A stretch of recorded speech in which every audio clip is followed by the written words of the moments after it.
Self-voicing enabled. Quick. Self-voicing disabled.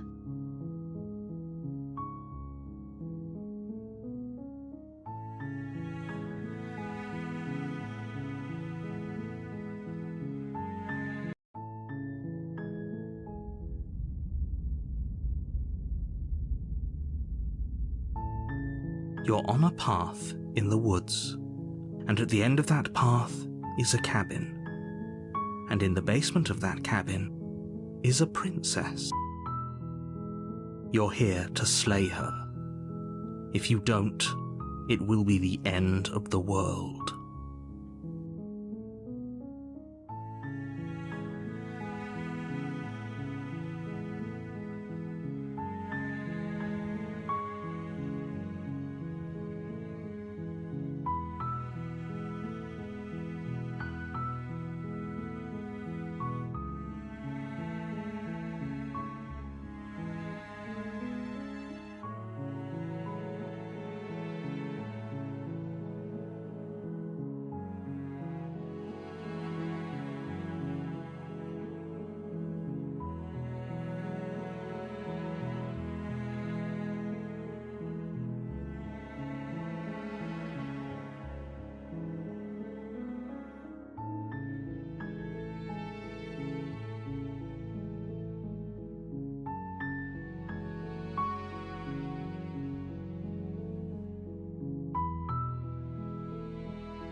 I'm talking about the end of everything as we know it.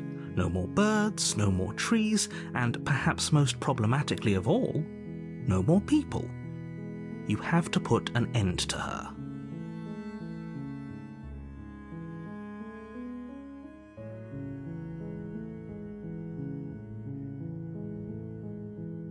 Don't linger on the specifics. You have a job to do here. Just get in there and do what needs to be done. We're all counting on you.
Look, you're already on the path that leads to the cabin. Why would you be here if it weren't to complete a very important task? You've made it this far, you might as well reach the end of your journey.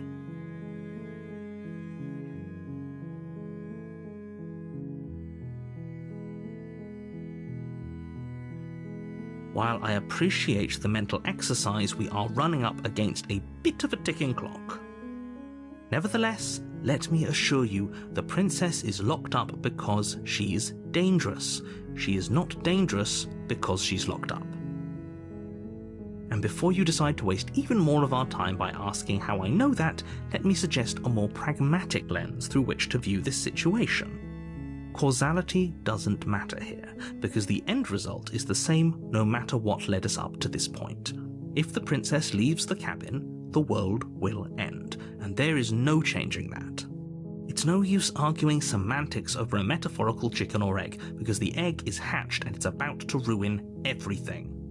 Unless, of course, you do your job and slay her. Does it? Are you a monarchist? Is slaying a princess that much worse than slaying a fisherman or a miller or a seamstress? If anything, slaying a princess is much better than slaying a seamstress. Seamstresses contribute something of value to society.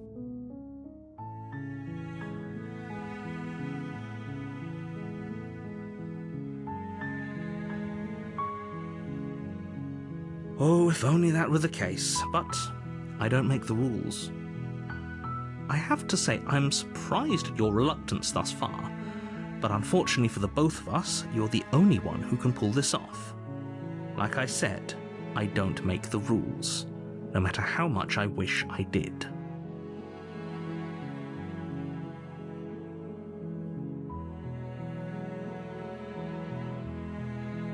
Of course I haven't. Why would I even consider that? Nobody wants the world to end. I mean, maybe some people do, like nihilists, or very, very evil people, but surely you're not one of those, right?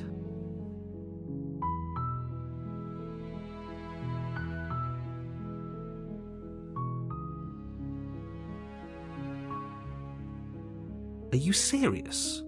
No, you have to do it. Yes, but you'll have to slay her before you get it. It's a secret, but I think you'll like it.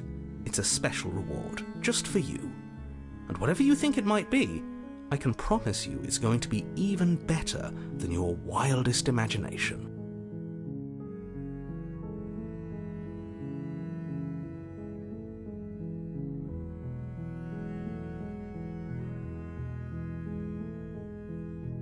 Then I guess we'll just have to see what happens. But a word of warning.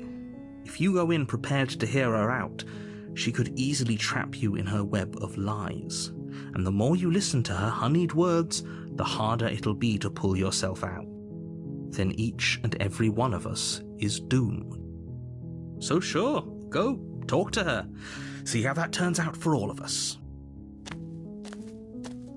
You make your way up the short path to the cabin. You'll find the princess within. We're not going to go through with this, right? She's a princess. We're supposed to save princesses, not slay them.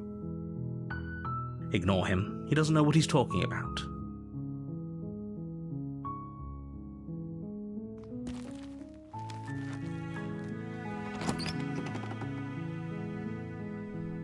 The interior of the cabin is almost entirely bare.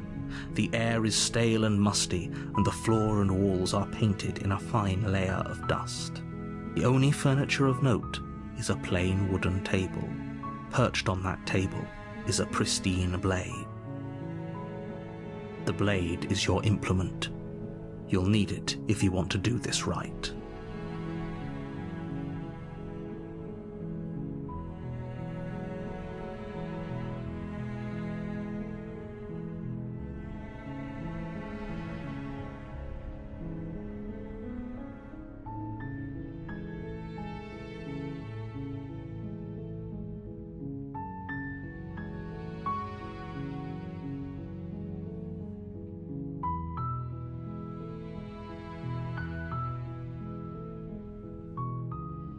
You take the blade from the table. It'd be rather difficult to slay the princess and save the world without it.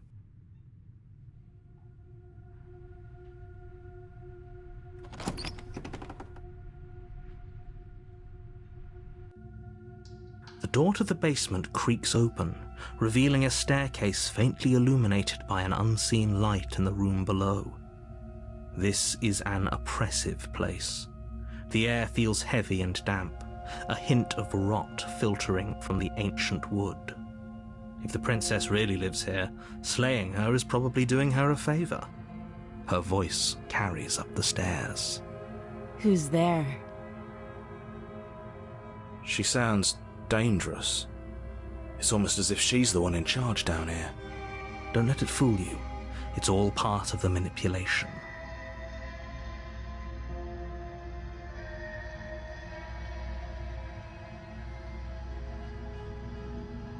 Good. You're still listening to reason. You walk down the stairs and lock eyes with the princess. There's a heavy chain around her wrist, binding her to the far wall of the basement. She's so coldly beautiful. Is she really a threat to the world? Focus on the task at hand. And there you are. Are you here to kill me or something?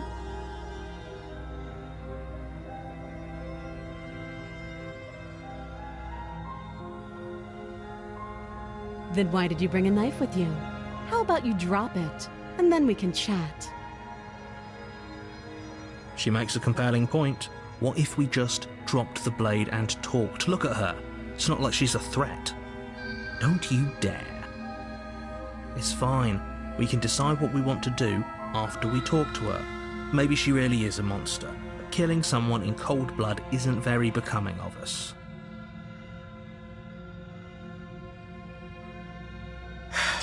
The blade tumbles out of your trembling hands and drops to the floor with an unceremonious clang. Thank you. Maybe now we can just talk. Against your better judgment, you step forward to speak with the princess face to face, unarmed. We'll be fine. I don't know what you're hoping to accomplish here, but I can assure you there's no reasoning with her. Just make sure you don't forget about the blade on the floor. You're going to need it. So here we are. What an awkward start to a relationship.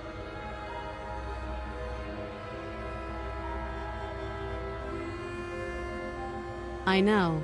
I just said that. Now why are you here to kill me?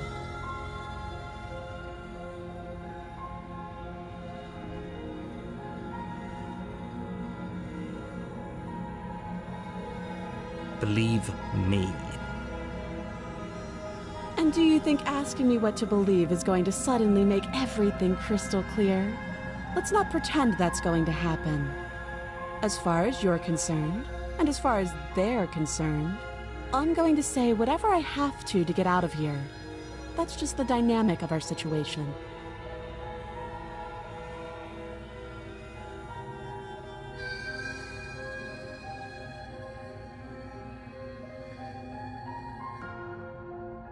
She hesitates before answering. You can address me as Your Royal Highness, or Her Majesty. Any honorific should do, really. Note the lack of detail. You can't trust her.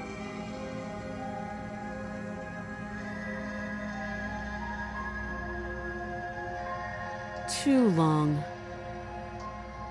Again, she offers no specifics. No matter how hard you try, you'll never get a straight answer out of her.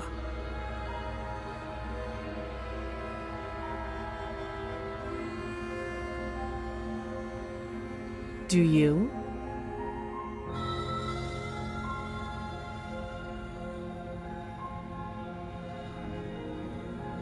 So, you're not going to share? How pointless. If you want to talk, I'll talk. But this isn't talking.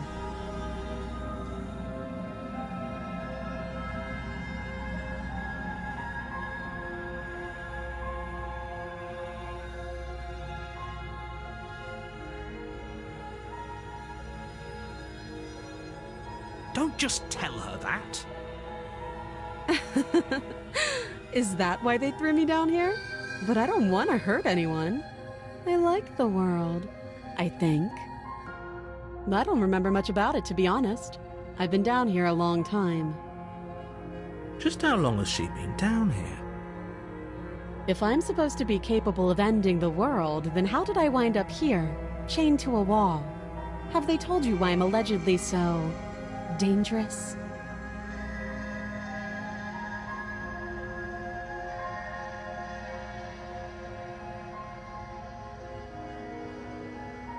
The princess hesitates before responding.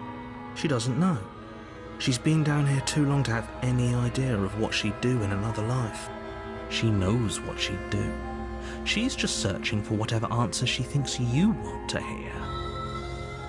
I don't think I can answer that question in a way you'd find meaningful. At the end of the day, whatever the two of us have going on down here is about trust. Whoever sent you to slay me claimed I was a threat to the world, but they didn't tell you why. That doesn't sound right to me. And I don't think it sounds right to you either. Otherwise, we'd be killing each other instead of talking. She has a point. There's a reason I've been telling you to question the situation, and there's a reason you've listened. So, I could tell you that I'd lead a quiet life in the woods, or that I'd open an orphanage, or that I'd do any other number of good things that I'm sure you think you want to hear. But you don't really know me, do you?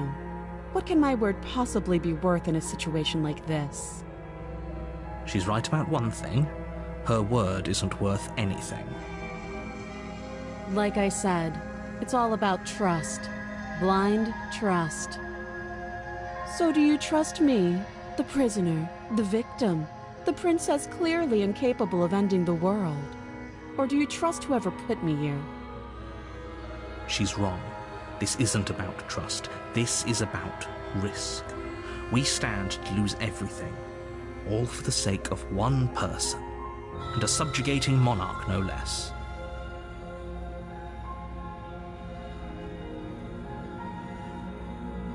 You can't. Don't bother. I'm guessing you don't have the key then. I'm sure there's a key somewhere around here, and if there isn't, well, we can always put that knife to good use. Her sharp eyes settle on the edge of the blade. She isn't suggesting what I think she's suggesting, right? She is. I'm sure of it. Oh, have you decided what to do with me? You know why you're here.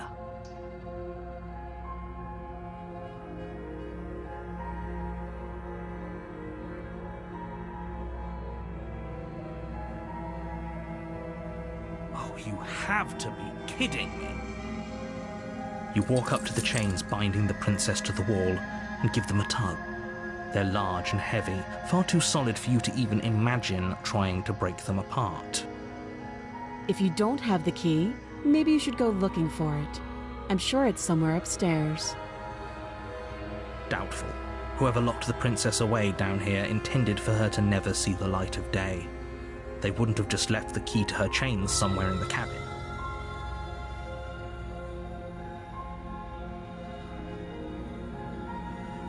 I'll be here. You attempt to make your way out of the basement, but the door at the top of the stairs slams shut. You hear the click of a lock sliding into place. Is someone else here? You try the door, but it's locked from the outside. You're here to slay the princess, and you won't leave until the task is done. Your shouts and pleas are met with silence. I'll repeat myself once again. You're here to slay the princess, and you won't leave until the task is done. You make your way back to the bottom of the stairs. This would have been so much easier if you'd simply slain her like you were supposed to. Easier for whom? Easier for everyone. I heard the door slam. They locked you down here too, didn't they? The knife. Pick it up and cut me out of here. You won't like what happens if you do that.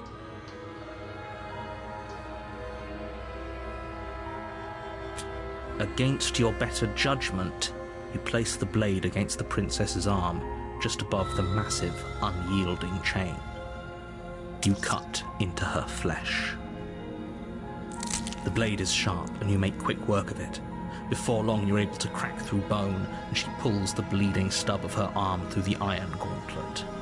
She didn't so much as utter a sound. Free from her bindings, the princess turns to face you, her fierce gaze meeting your eye. How is she so composed after losing an arm? It's like she isn't even bothered by it. Thank you. Now let's get out of here.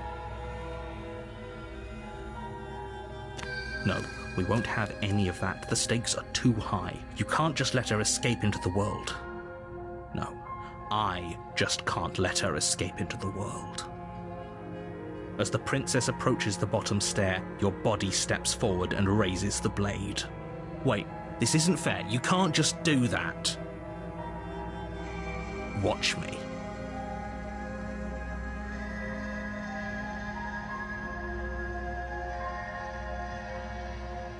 Stop that. I thought this was a little too easy.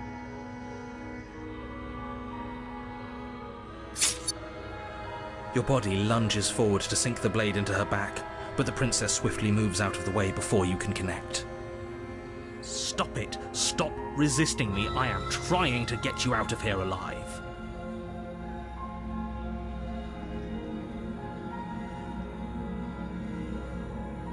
The blade. Move the blade. You're doing your best to help me, aren't you? I can see the conflict in your eyes. I'll make this quick. She steps forward and pries the blade from your rigid hands. Maybe I'll see you in another life.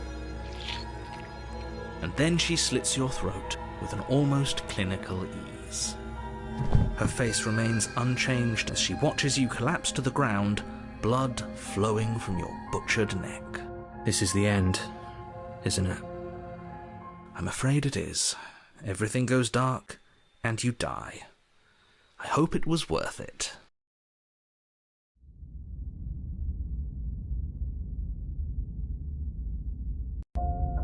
You're on a path in the woods, and at the end of that path is a cabin.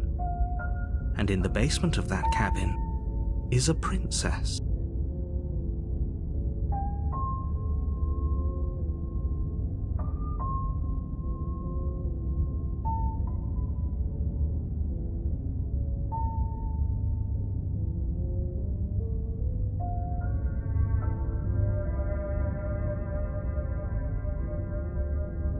You're here to slay her. If you don't, it will be the end of the world.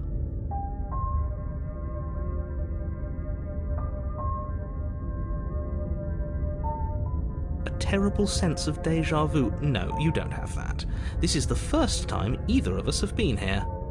Don't forget what he did to us the last time around. I wouldn't trust a word out of his mouth. There's got to be a way out of here, for us and for the princess. We just have to keep trying. I'm inclined to agree. If he doesn't remember what happened last time, maybe it's best to keep it that way. You know I can hear you two, right? It's going to be a lot harder than you think to keep secrets from me. And as far as trying to help her goes, need I remind you how catastrophically dangerous she is to the world at large? I told you about the stakes of this situation less than a minute ago. We could go back and forth on this forever, and it won't get you any closer to doing your job and saving the world. So let's just agree to disagree.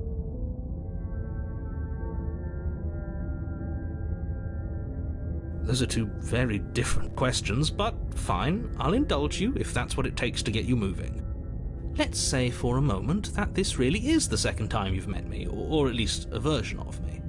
If you're back here, I'm assuming you died, which probably only happened because you didn't listen to me. The absolute irony. That's one way to put it, I guess. You really don't remember what happened last time, do you? You practically forced the princess to kill us. That doesn't sound like the sort of thing I'd do, which is honestly all the more reason for you to not buy into whatever self-delusions the three of you are crafting. But this is a thought experiment, so I suppose I'll continue to give you the benefit of the doubt. If I did practically force the princess to kill you, it was probably for a good reason. Did you try and free her? Did you say something really mean to me? Because if I really did what you said I did, you probably deserved it. I'm a professional, after all. Sure you are. Anyway, I believe your second question was, what's the point of doing anything?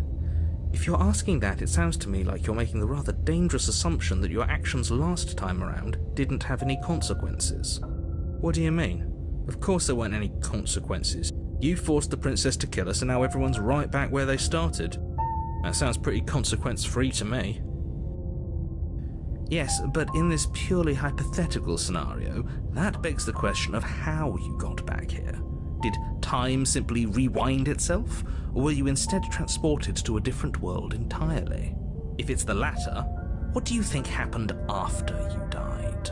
Do you think the people there lived happily ever after? Or do you think that the princess, left unhindered, brought about the end to everyone and everything, just like I told you she would? What a conveniently ambiguous group of things for her to ruin. For all we know, the princess left the cabin and never saw another soul. Oh, how I wish that were the case, but if the princess weren't a certain, inevitable threat to the world, the four of us wouldn't be here. And yet, here we are. You're talking in circles. No, I'm talking in facts. Just be quick about it.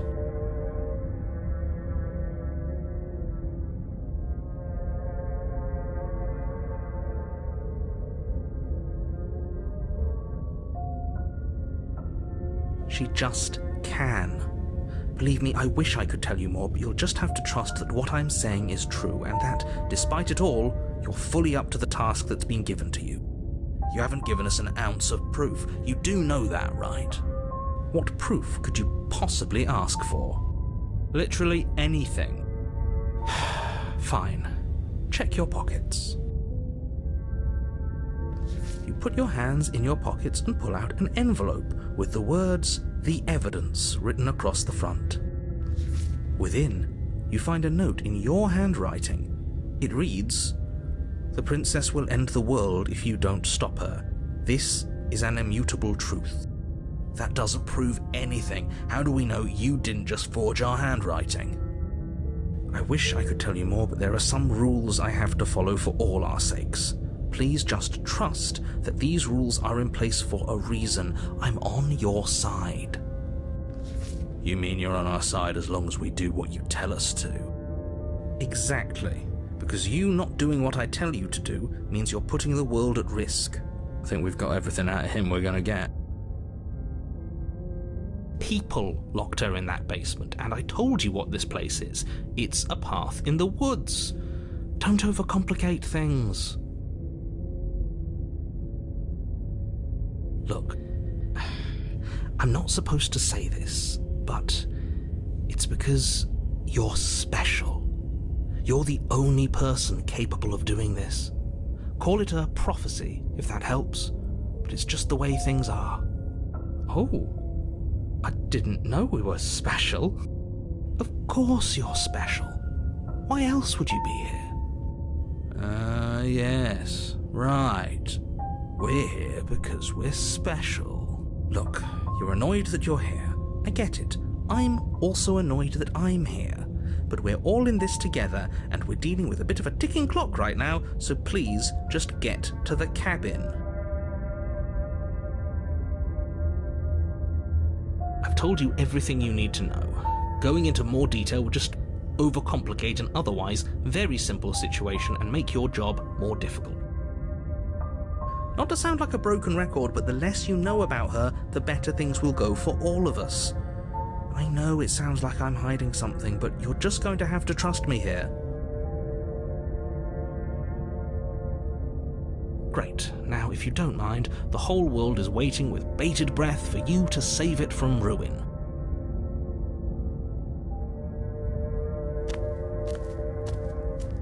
warning before you go any further. She will lie, she will cheat, and she will do everything in her power to stop you from slaying her. Don't believe a word she says. Yes, don't believe a word she says. Just go in, take the knife, and do what you're supposed to. Wink.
Did you just say wink out loud?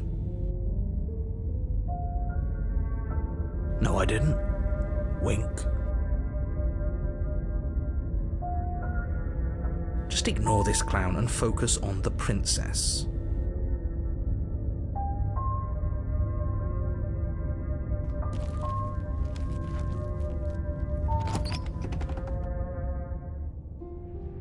The interior of the cabin is less a cozy woodland retreat and more like a dungeon. A few pathetic wisps of starlight attempt to illuminate the cold, uninviting stone walls, and thick, wrought iron bars barricade the windows, reminding anyone who enters that this is a prison.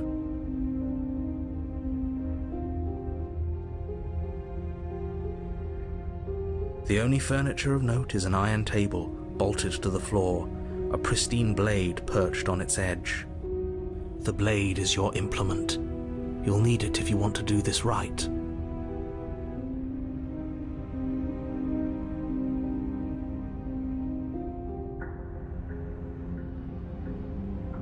Very different. Yes, but why? Did he change it? Or did it change all on its own? Maybe it's a different cabin entirely. Now isn't that a novel thought? Maybe you haven't actually been here before. I hope this means you'll finally drop your ridiculous past life nonsense. You haven't died, and you certainly haven't been killed by the princess. So focus up. Don't get distracted by minor details. He definitely did not. Does a mirror not count as furniture of note to you? Because it should. There isn't a mirror. There's a table, the blade sitting on the table, and the door to the basement. There's nothing else in here. There's definitely a mirror. There isn't. I think you know what we have to do. Exactly. Why would I lie about something so meaningless? What good would a mirror even do? Let you waste time preening yourself instead of doing what needs to be done. You walk up to the wall next to the basement door. It's a wall. There isn't much to see here. This really isn't funny.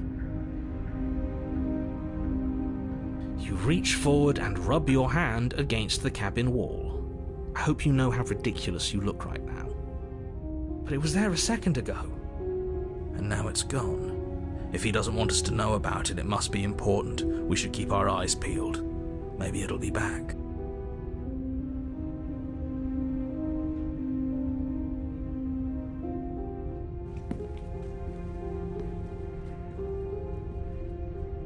I'm afraid I'm going to insist we take the blade.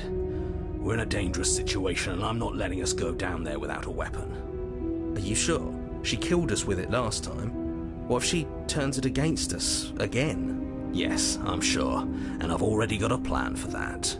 Still with those past life delusions, are we? I hope part of that plan is don't give the world-ending monstrosity your only weapon, because unless you've decided to arm the princess, I don't think you need to worry about her having a weapon. Peachy, we'll be fine.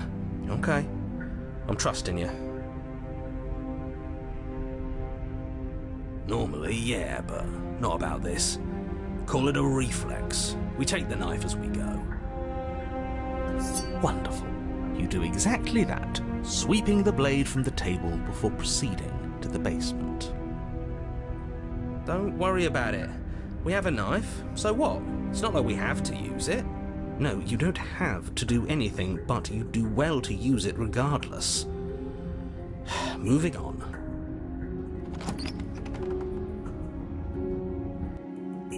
The door to the basement creaks open, revealing an old stone staircase. A few sputtering torches attempt to vaguely illuminate your path, dancing across glimmering patches of slimy moss on the stone steps. If the princess lives here, slaying her would probably be doing her a favor. Her voice, harsh but controlled, carries up the stairs. Is that a visitor I hear? Please, come downstairs. It's been a while since I've had company. Does she remember us? You walk down the stairs and lock eyes with the princess. She looks up at you, the heavy collar around her neck clanking loudly as she moves.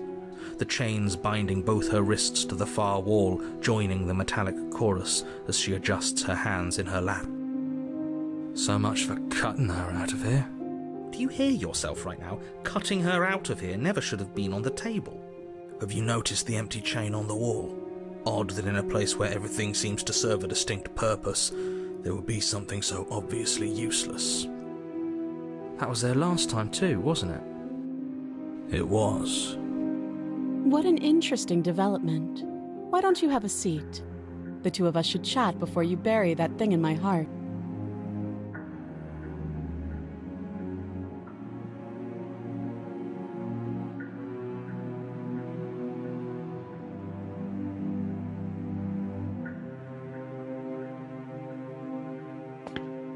You step towards the princess, but she stops you before you get too close, holding up one shackled hand. There's fine. I'd prefer we keep some distance until we've sorted this out. That's reasonable. We do have a weapon. Might as well put her at ease.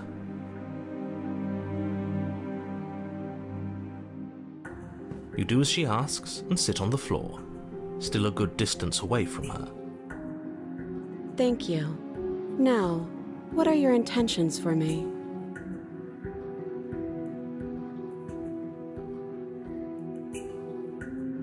Yes, your intentions. You have a knife. What are you going to do with it? Why are you here? There isn't a keyhole in these shackles, so I'm afraid my only way out is surgical removal. Is she forgetting about the shackle on her neck? Or does she think she'd survive a beheading? You're right. Maybe she's delusional. All the more reason not to trust her. Unless she really could survive. Though I suppose you could just be here to kill me. But I don't think that's in either of our best interests.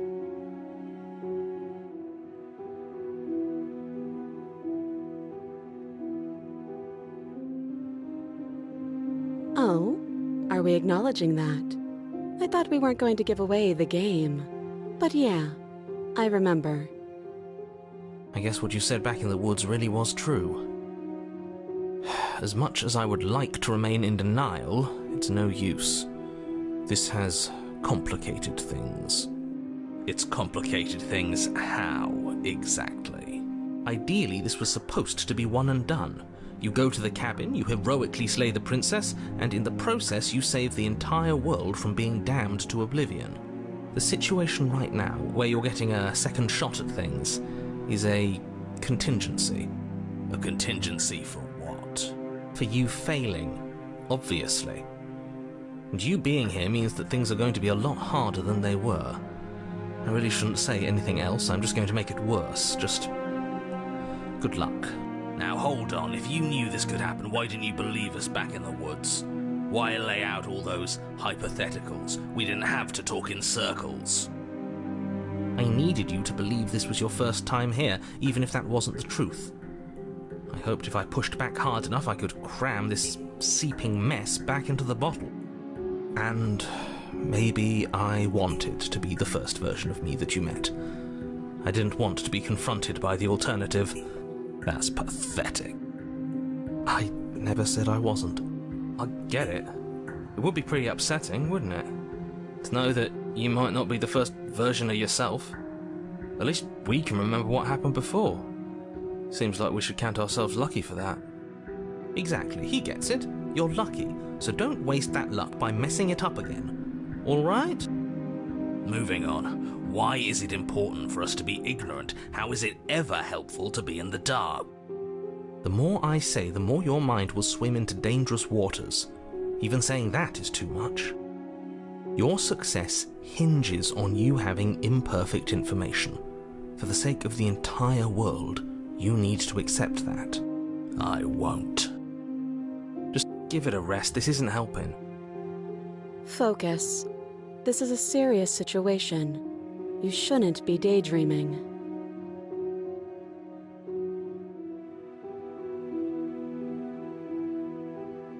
Nothing happened. You died. I went upstairs. I couldn't leave. I found myself in a new place in chains again. More of them. And now you're back. Is that really all she knows? It's not like we have much of a clue about how things work. And she's probably even more in the dark than we are. You're looking at me like I might be hiding something. I'm not. I guess it's possible she really doesn't know anything. Maybe both of us are stuck in this loop without any idea why or how.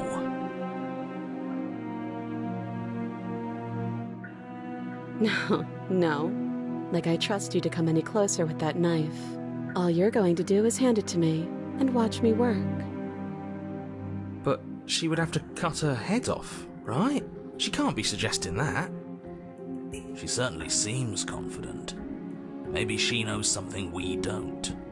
Or maybe you should consider the most likely scenario. She's bluffing so she can disarm you. Though if she isn't bluffing, whatever she has planned might be for her benefit alone. There's no guarantee that what's good for her is good for us. So, what should we do? I don't know. I'm just spelling out our options, listing the pros and cons. Then let me help you. I'll start with the cons. If you're handing her your weapon, the cons are that she might use it to escape and end the entire world. And she might use it to kill you. That doesn't sound great. What about the pros? There are none. The pros are that we can't trust him, possibly even more than we can't trust her. And whatever she has planned could do something to mess with what he has planned. Or maybe they're both screwing us over in their own ways.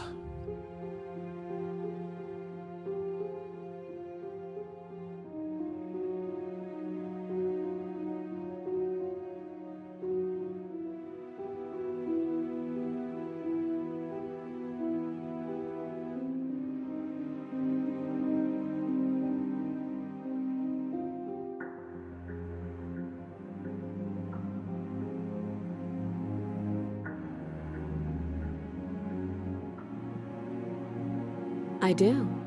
So I guess this all comes down to which of us caves first. And it's not going to be me. I'm extremely patient. It's probably better if we take action anyway. No use trying to wait her out. That's playing to her strengths.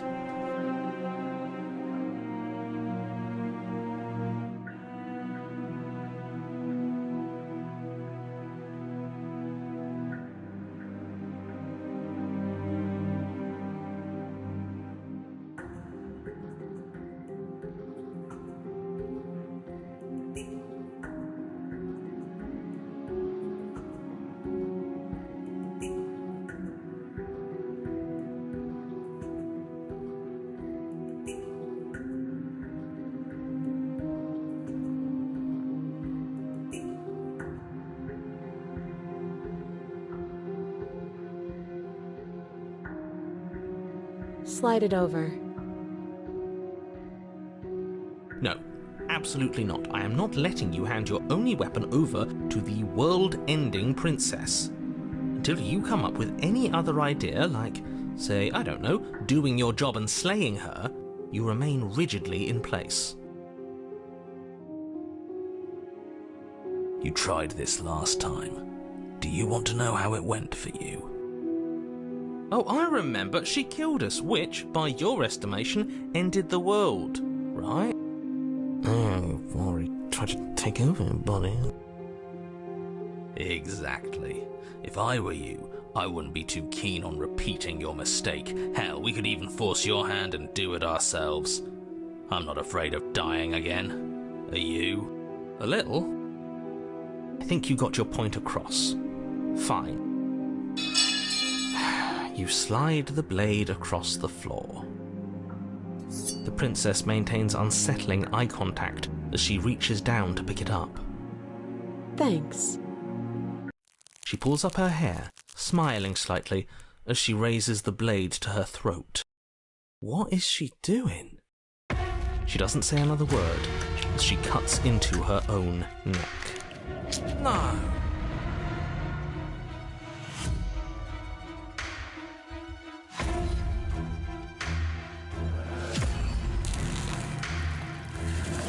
Her eyes stare forward, unblinking, as she saws through skin, veins, cartilage.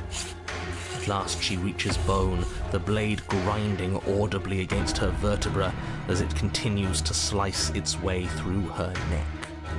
I'll be damned.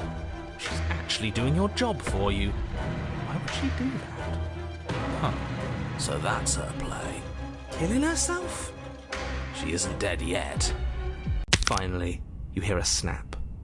Her eye twitches.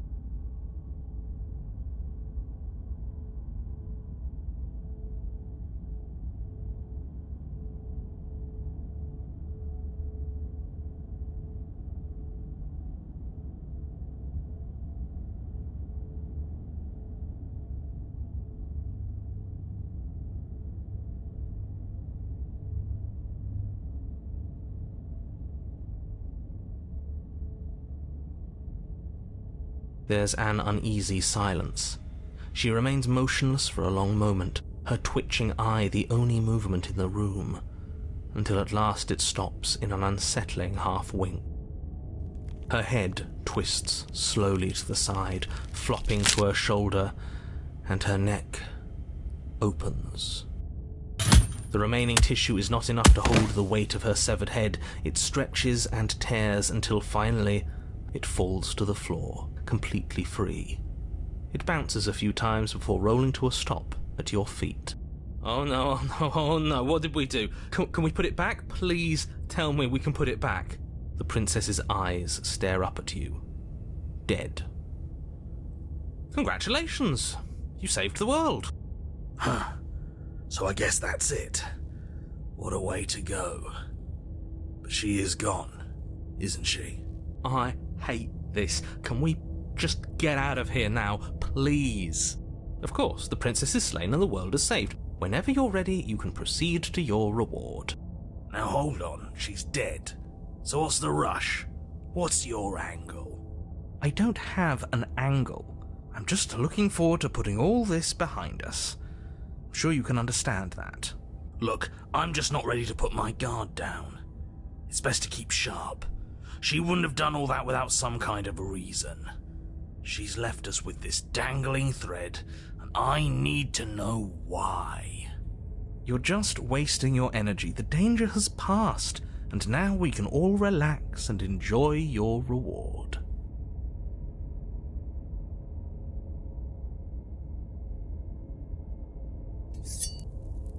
Ugh, fine. You pick up the princess's severed head, its neck stump still oozing bodily fluids. Then make your way back upstairs to the first floor of the cabin. Did you see that? I could have sworn she moved. She didn't. She's dead. But what if she's not? Are you listening to yourself? Do I need to explain to you why decapitation is lethal? The door to your bountiful reward is right in front of you. All you have to do is open it.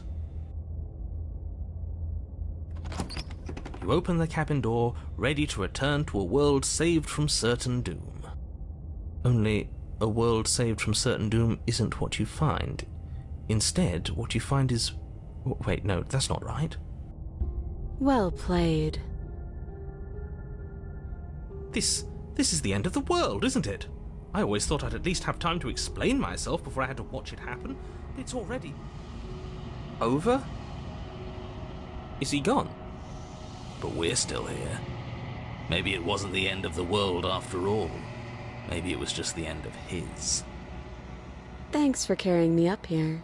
I had to take it on faith that you would know what to do. I'm glad I was right to trust you. So, this is the outside. Maybe it's just my lack of body, but it's colder than I expected.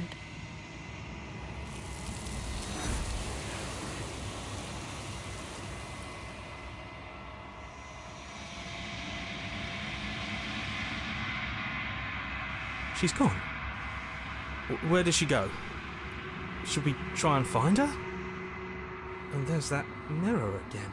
Why is it here? Why now?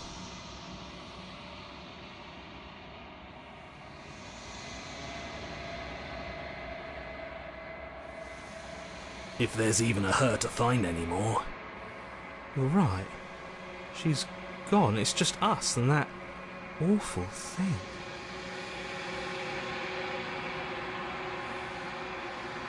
He is. Does that mean the world ended? It must have. Do any of us know what the world ending is supposed to look like? There's something dreadful about it. I don't think you should. You're right. Part of me wants the truth, but something stronger is holding me back. Fear. I'm begging you, don't do this. It's different now. It feels... I don't know. Final.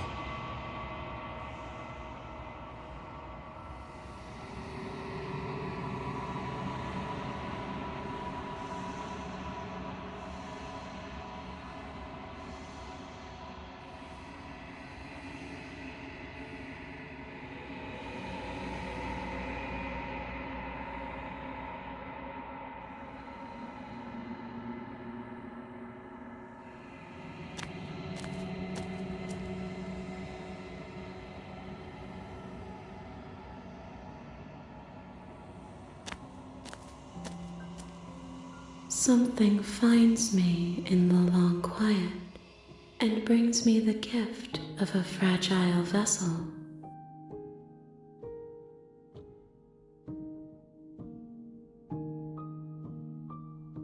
I am solitary lights in an empty city.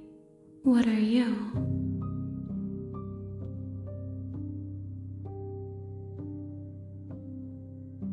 Thoughts without connections. A dim and nascent network. I wish to be more.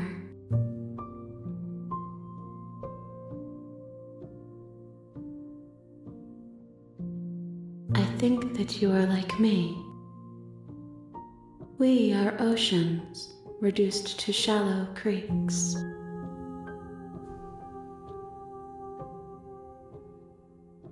Yes. Nerves and fibers to feel the worlds beyond, perspectives to make my own. This one is cold and cynical. She has protected herself when others could not. She will make for a clever heart. Do not mourn her. She doesn't need to be protected any longer. How can the world have ended if we are talking?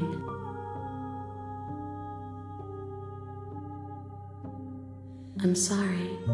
There are some changes that can never be undone. There are some tears that can never be unshed. This is not a place that can hold a fragment of a concept. The moment she arrived here, she was going to return to me. I promise that it doesn't hurt.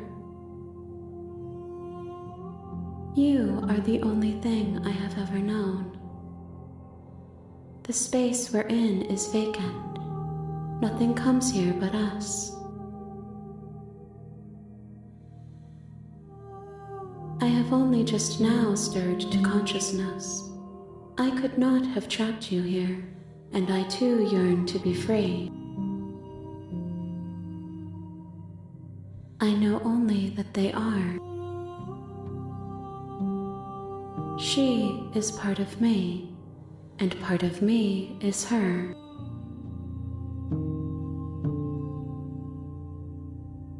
You speak in circles. Does it matter where one thing begins and another ends? You are familiar, but you are not me. I feel sadness, longing, hope as I witness you. Nothing as we are, but I know that there are worlds beyond us, and that we are meant to reach them. There is no exit, but this vessel is a creature of perception. She can make you forget, if only you believe her to be able to. Bring me more perspectives, so that I may be whole, and perhaps then we will know our freedom.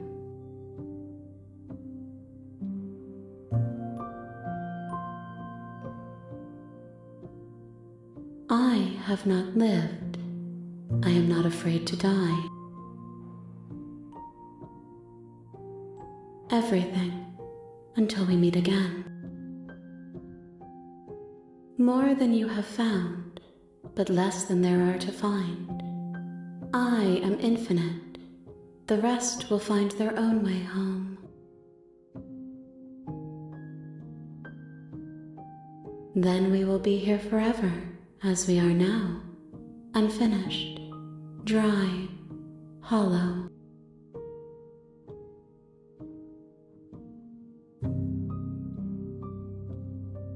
You ask of things that cannot be done. To destroy is merely to reshape, to remold. How can I know? I am flickers in something sprawling and unilluminated. She asks that I tell you to remember her. You won't.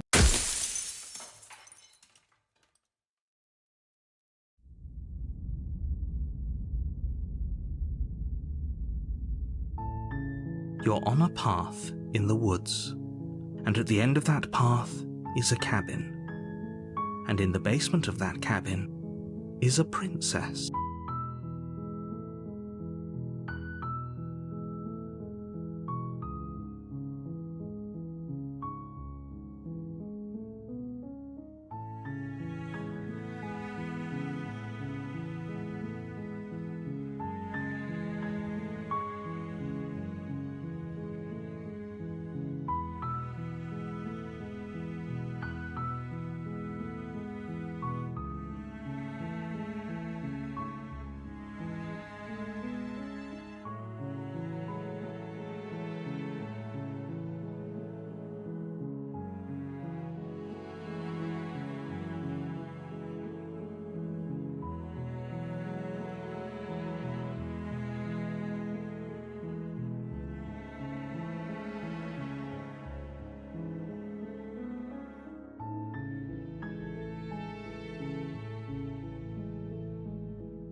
You're here to slay her.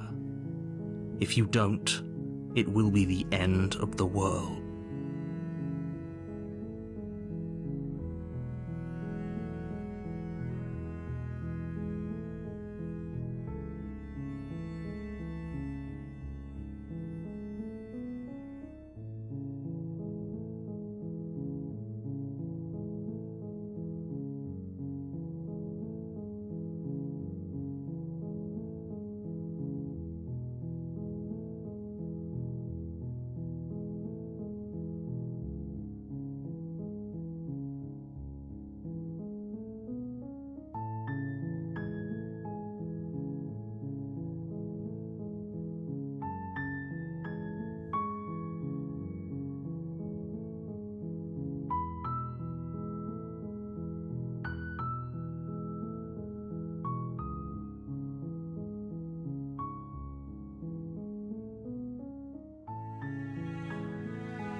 You're on a path in the woods, and at the end of that you're here to slay her.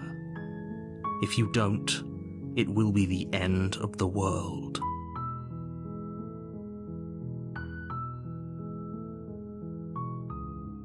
I'm talking about the end.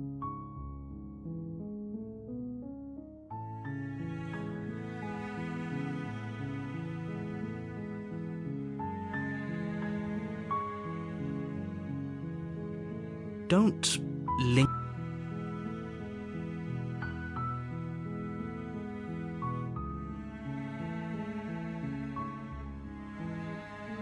Look, you're already on the path that... Does it? Are you a monarchist? Is slaying a princess that much worse than... Are you serious? No, you have to do it.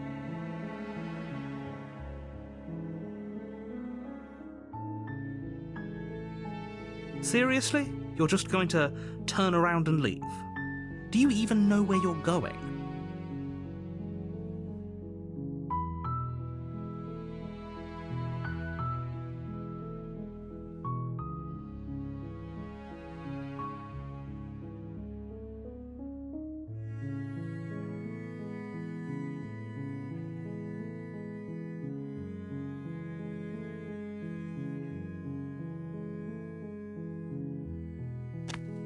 Fine. I suppose you just quietly continue down the path away from the cabin. Good.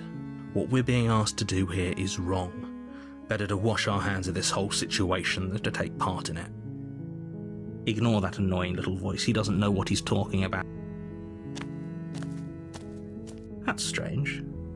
It looks like this path also leads to the cabin. How convenient. Everything's back on track again. Maybe the world can still be saved after all.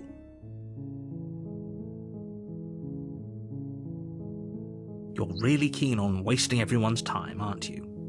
It's remarkably selfish, if you ask me. I've already outlined the stakes of the situation. If you don't do your job, everyone dies. Like, dies. Forever.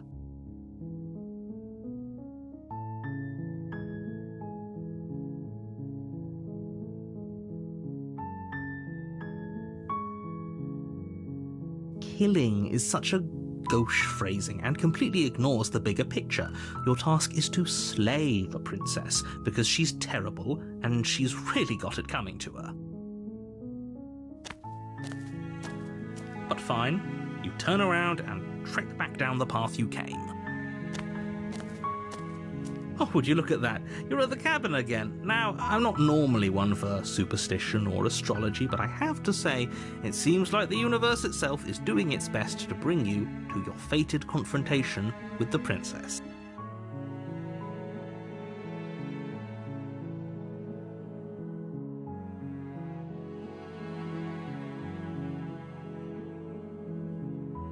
There's always a choice. Let me tell you right now that you're making the wrong one for pretty much everyone who's ever lived, as well as for everyone who ever will. And here we go. As you trudge into the woods, something strange starts to happen. At first, it's little flickers out of the corner of your eyes. Glimpses of familiar wooden structures through the leaves. But as you focus on your surroundings, you start to realize that those flickers weren't just a trick of light. In every direction, there is a path and a cabin. And not just a cabin, the cabin. An infinite fractal of paths and cabins desperately trying to draw you back to where you need to be. Wait, what's going on? But you're too stubborn for that, aren't you? It doesn't matter how many paths or cabins appear around you, you're just going to do whatever you can to shirk your responsibility because you care more about irritating me than you do about the fate of the world. You've doomed us all, you know that, right? But of course you do. Otherwise you wouldn't just wander off into the forest in search of certain death.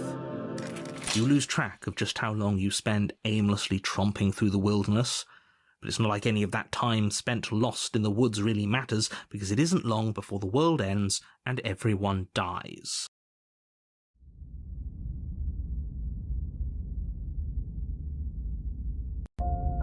You're on a path in the woods, and at the end of that path is a cabin.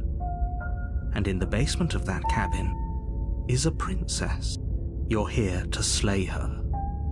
If you don't, it will be the end of the world.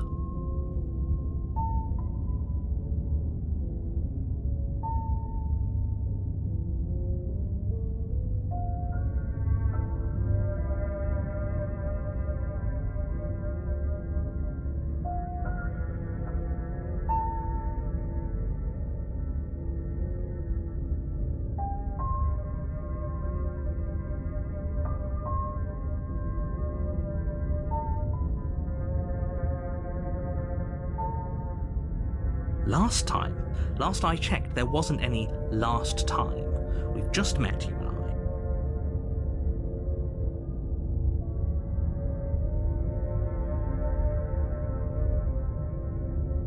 If he doesn't remember what happened, then maybe it's best to keep it that way. I don't know. I think it's more fun if he knows what we're thinking.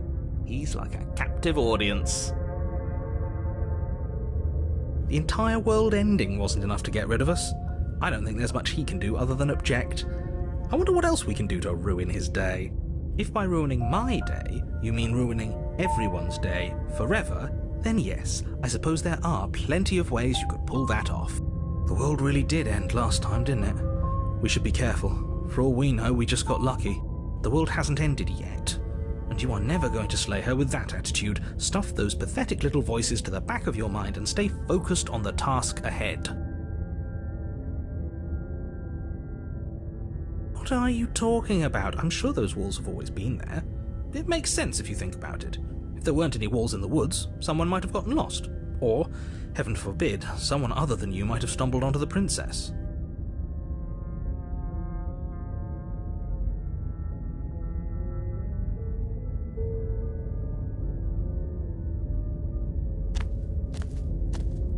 A warning before you go any further. She will lie, she will cheat, and she will do everything in her power to stop you from slaying her. Don't believe a word she says. If we're stuck going in there, maybe we should believe her. Maybe she isn't a liar. Ignore him. He's just being difficult for the sake of it. Let's keep an open mind. The cabin interior is wrong. A confusing patchwork of many cabin interiors, all projected across what's almost the same space. But it's all shifted. An inch here, a foot there, such that the seams are never quite visible enough for the place to make any sense. The only furniture of note is a plain table, its legs all the wrong lengths, its material devoid of feature. Perched on that table is a pristine blade. The blade is your implement. You'll need it if you want to do this right. If he wants us to take it, maybe we should just leave it to collect dust, or better yet, grab it and throw it out the window. What good is a knife against a world-ending monstrosity anyway? No, we're taking the knife. Have you seen this place? We have literally no idea what to expect and no idea what we're dealing with. I've already told you what you're dealing with. You're dealing with a princess. How many times do I have to explain this incredibly simple and straightforward premise? You can't just say that. And when everything here is so wrong. Listen to me. My job is to describe facts as facts and to guide you through your job, which is to slay the princess and through that action, save the entire world. And if you're going to slay her, you cannot let fear creep into your heart. You cannot lose yourself before you even get to her. Oh, ho, ho, ho. You've piqued my interest. What's going to happen if we lose ourselves? Nothing, because you're going to pull yourself together. Just ignore the stressful geometry and stay calm. How? Even if we closed our eyes, you're constantly describing it to us. I'm not going to stop doing my job, so you're just going to have to get better at yours. And quickly, if you don't mind. Yes, take a deep breath. I'm all for getting under his skin, but we'll miss out on loads of fun if we shrivel up into a ball and go insane the first time we see something weird. What you're seeing here is obviously real. Just accept it and go with the flow. It really isn't hard. Okay, I'm fine. Good. Now, whenever you're ready, We're all waiting for you to complete a very important task.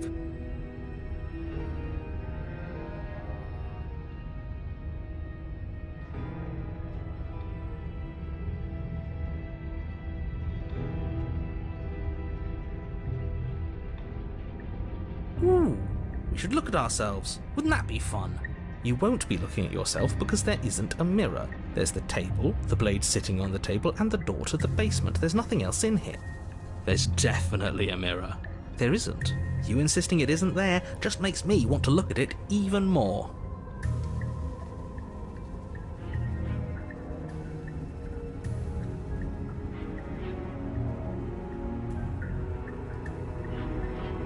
We shouldn't waste time preening. If he is lying about the mirror, I'm not lying to you. So we're all in agreement then. We're looking. You walk up to the wall next to the basement door. It's a wall. There isn't much to see here. This really isn't funny. You reach forward and rub your hand against the cabin wall. I hope you know how ridiculous you look right now. But it was there a second ago.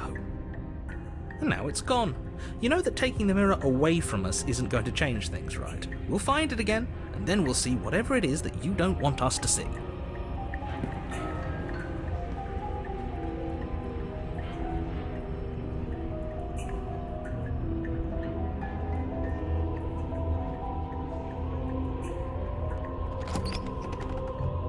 The door to the basement creaks open, revealing a web of branching staircases all built from unidentifiable materials. Nothing here seems to belong, and the closer you examine your surroundings, the more confused you get, your head throbbing with the effort of making sense of this place. None of the stairs even seem to go anywhere, let alone down. The air here has a sickening, almost sludge-like miasma to it, the kind of indiscernible quality that comes from the blending together of every scent there is at once. An odour that is simultaneously everything and yet the sum of it all coalescing into a thick, nauseating nothing. If the princess lives here, slaying her is probably doing her a favour. Her voice, a disquieting collage of tone and personality, drags up the stairs.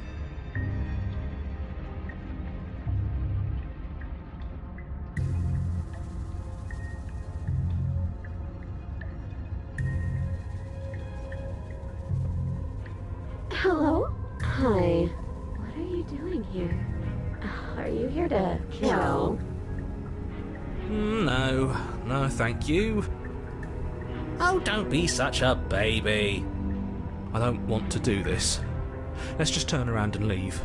This feels wrong. This feels like a trap. Like whatever we do, we're gonna die. We don't even have a weapon. But we already tried turning around and leaving, didn't we? And he threw up a wall. No way to go but forward. And whatever choice we make, whatever she is, we know one thing for sure. And what's that? That the fate of the world hinges on your success? There'll still be plenty of ways to ruin his day.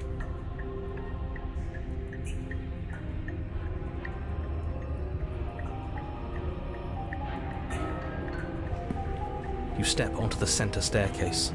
Paths wind out around you in all directions, each step branching into its own staircases, which branch into their own staircases, and so on. You aren't quite sure if yours is taking you up or down, but at the very least, it's taking you somewhere. You concentrate on where you are, careful not to stray onto any of the many splitting branches that tempt you on all sides. You wouldn't want to have to backtrack to yours once you'd made a decision that took you someplace else. And so you take one careful, focused step after another. One foot down, another foot down, another after that. You lose yourself in following the correct pattern, in following what looks to be the true path, the one that cuts straight down, or up, or maybe sideways. But no matter the direction it goes, it certainly is the most true path. You know that much. You slowly lose sense of yourself the further you go. Time disappears, and you can feel yourself begin to untether. Physical sensations dull and then vanish, and until the only things experienced are the endless repeating patterns and emotions of the journey, a continuous march forward to a destination long forgotten. Consumption and betrayal, skepticism and blind devotion, rivalry and submission, terror and longing, pain and unfamiliarity. And at the heart of it all, an emotion that can only be described as... Can I help you? What the hell was that? What happened to us? I feel so strange. Like I'm fundamentally different, but also still the same person I was at the top of the stairs. Oh well, that was a trip, but now it's over. Time to get back to our old devilish ways. The princess, eyes bright but otherwise shrouded in darkness, watches you impatiently from the other side of the basement. Don't forget why you're here. And why are we here again? In case you weren't listening, I'm afraid I lost myself on the way down. You're here to... He's just being an ass, we remember. Though I'm still not sure if we should trust you. Let's talk to her for a bit, try and get our bearings. She seems... normal.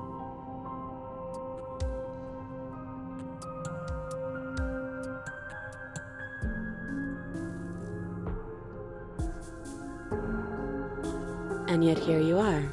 How strange. Do you remember anything at all? Do you know why you're here? Do you know me? The shadows recede, revealing the princess's face. She's so... blank. I have no idea who she is. Isn't that fun? A new puzzle for us to take apart. If she's keeping her cards close to her chest, it's because she wants to deceive you. It's okay. Don't worry. Sometimes I get lost here too. As the princess speaks again, it's almost as if she fractures. And where there was once just one of her, there is now another. We can do that? I don't like this. It's those cabins all over again. Can we put her back? You said you'd been here before, right? What exactly happened last time? Does it matter? Yes, it matters. But I'm not going to waste any more time prying out details if you're going to be so irritating about it. It seems to me like you saw something you weren't supposed to have seen. If only you'd listened to whatever words of wisdom you were given in that other reality. But what's done is done, isn't it? Whatever you saw last time, unsee it. Whatever thoughts weaseled their way into your head, unthink them. If it's not already too late. You have a job to do here and you need to do it now. Ooh, new plan! Let's see if we can make even more of her. There must be something wrong with you. I'm the same as I was a moment ago. And what's that supposed to mean? Are you trying to get under my skin? She fractures again. I don't like where this is going. Neither do I. Which is why you need to slay her now before things get more complicated than they already are. How would we even do that? Where would we start? You could always start by retrieving the blade. Can we even leave this place? I don't like thinking about what might happen to us if we have to go back through those stairs. Well, that's where the blade is. If you want it, you'll have to go and get it. I don't think we're going to be able to put her back. Kind of hurts to think about it, doesn't it? It's like everything we say just multiplies her.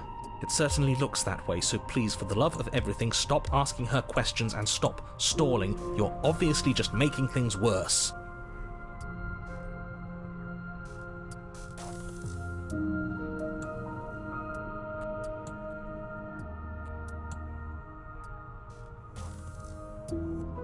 Princess. You can call me Princess, if you'd like. You can address me as Your Royal Highness, or Her Majesty. Any honorific should do, really. None of them have names.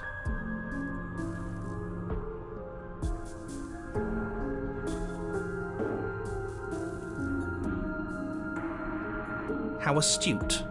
I told you she was untrustworthy. I don't remember what it was like before I was in this place. Why would I know what happened to you? We're probably stuck down here forever, aren't we? There's no way out, and barely a way in. Sometimes I feel like I'm being pulled apart too. It's so terrifying down here. But at least now you're not alone. And I'm not alone either. You're not really cut out for this, are you? Why are you even here?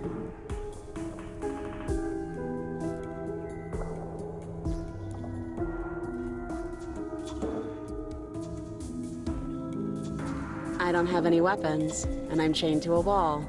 Do I look like someone that could end the world? Do I look like a monster? Everything you've heard about me is true, and I'm going to lay waste to everything, starting with you. This is reaching its breaking point. If you don't act now, there will be nothing in here but her. Take a deep breath and focus up. You can do this. But how do we decide what to do? Can there even be a right choice when all of them are so different? Stop overthinking it. Your drifting thoughts have clearly been part of the reason this situation has gotten out of hand. If you're trying to do the right thing, there's only ever been the one option, and that option is slaying her. Just do something. Do anything. Do all of it, if that's what you want. This place is hell, and it's only getting worse.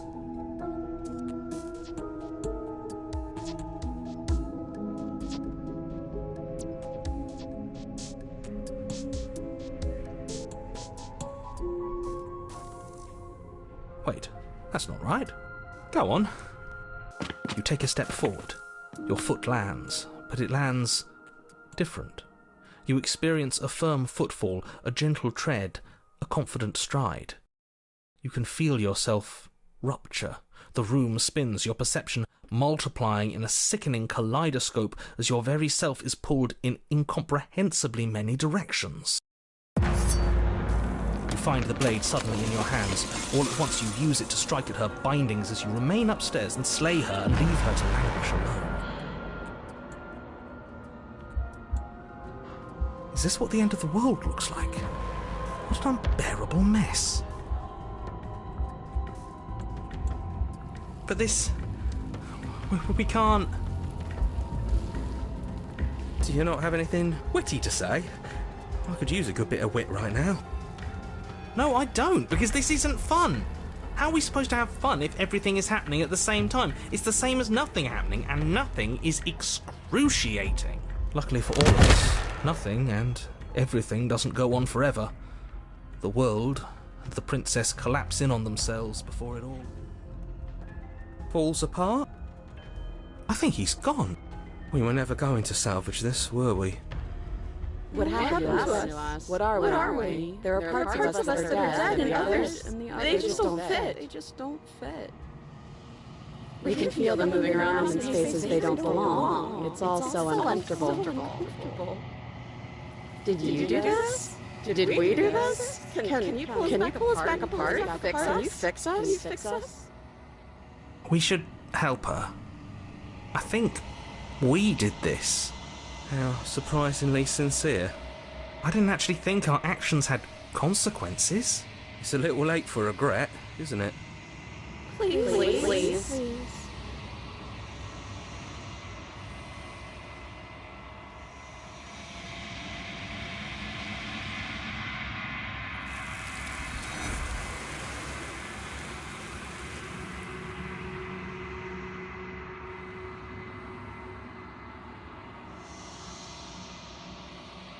She's gone. Where did she go?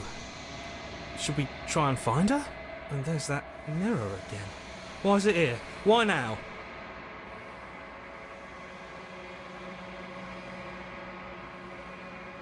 He is. Does that mean the world ended? What are we supposed to do now? You're right. She's gone. Again, what the hell are we supposed to do? There's something dreadful about it. I don't think you should. No. Don't do that. I'm begging you, don't do this. It's different now. It feels... I don't know. Final.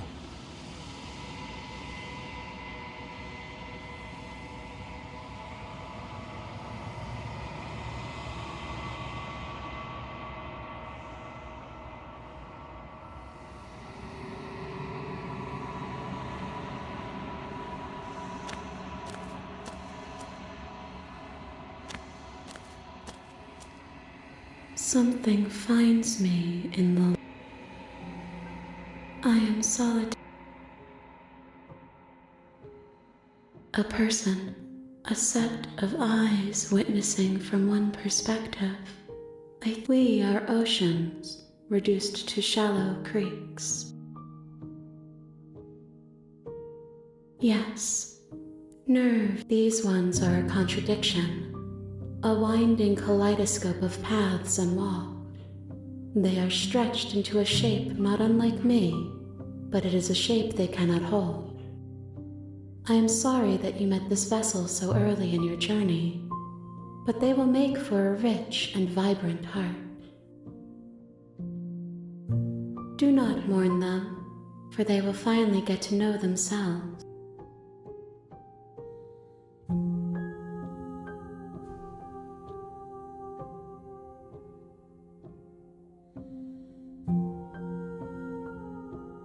Nothing, as we are, but there is no exit, but this vessel is bring me more perspectives.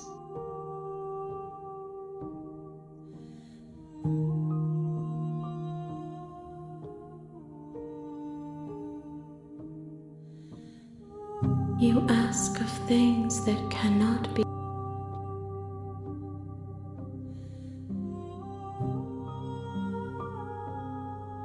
She asks that I tell you to remember her. You won't.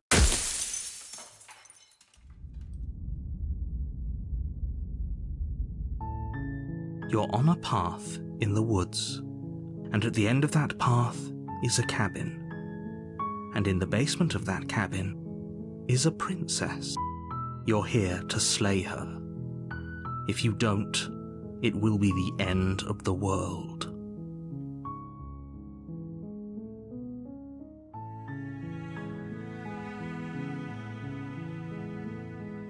That's the spirit. You make your way up the short path to the cabin. You'll find the princess within. A warning before you go any further. She will lie, she will cheat, and she will do everything in her power to stop you from slaying her. Don't believe a word she says. We're not going to go through with this, right? She's a princess. We're supposed to save princesses, not slay them. Ignore him. He doesn't know what he's talking about.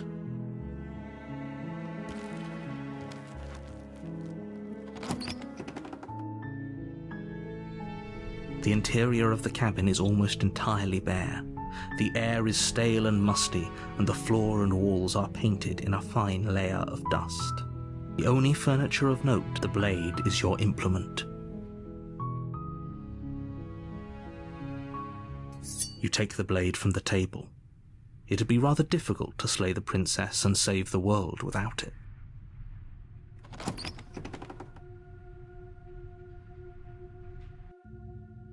The door to the basement creaks open, revealing a staircase faintly illuminated by an unseen. Her voice carries up the stairs. Who's there? She sounds dangerous. It's almost as if she's the one in charge down here. Don't let it fool you. It's all part of the manipulation.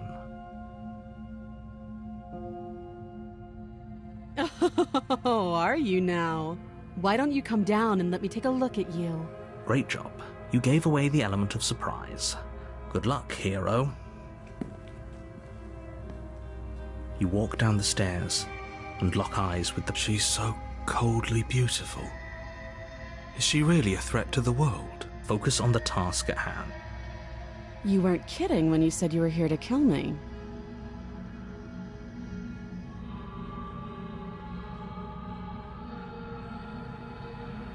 I know.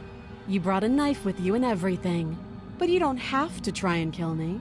You could always toss that scrap of metal to the ground and give the two of us a chance to talk things out. She makes a compelling point. What if we didn't kill her? What if we just dropped the blade and talked? Don't you dare. It's fine.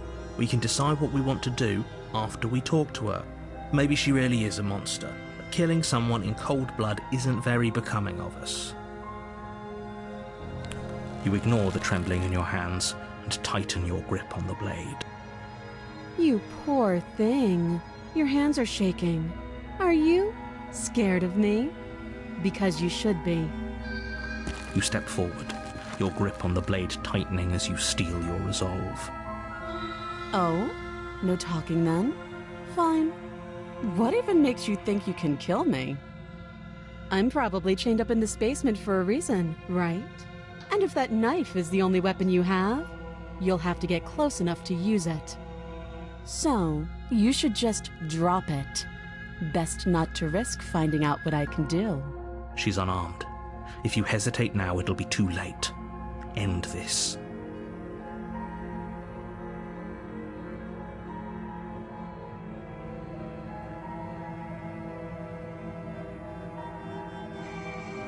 You go into this expecting to die. You're going to die. Hesitating? Why don't you drop the knife and the two of us can be civilized with each other? Then I'm not talking to you.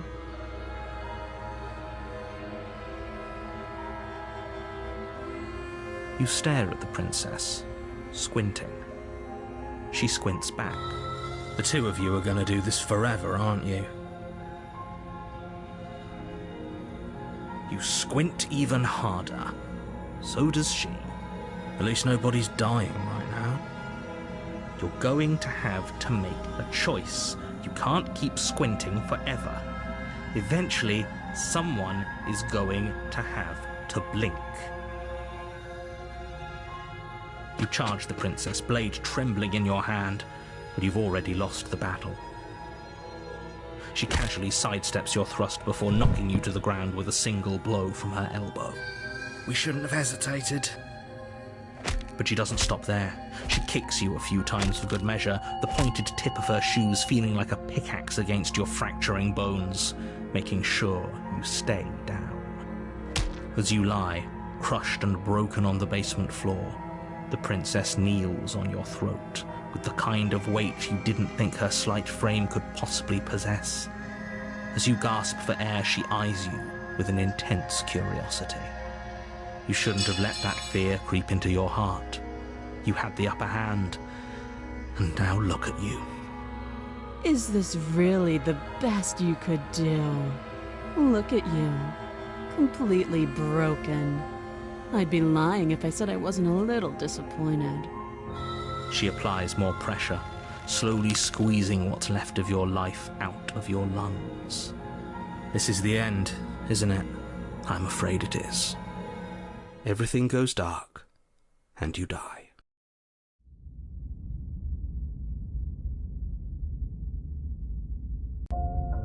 You're on a path in the woods, and at the end of that path is a cabin. And in the basement of that cabin is a princess. You're here to slay her.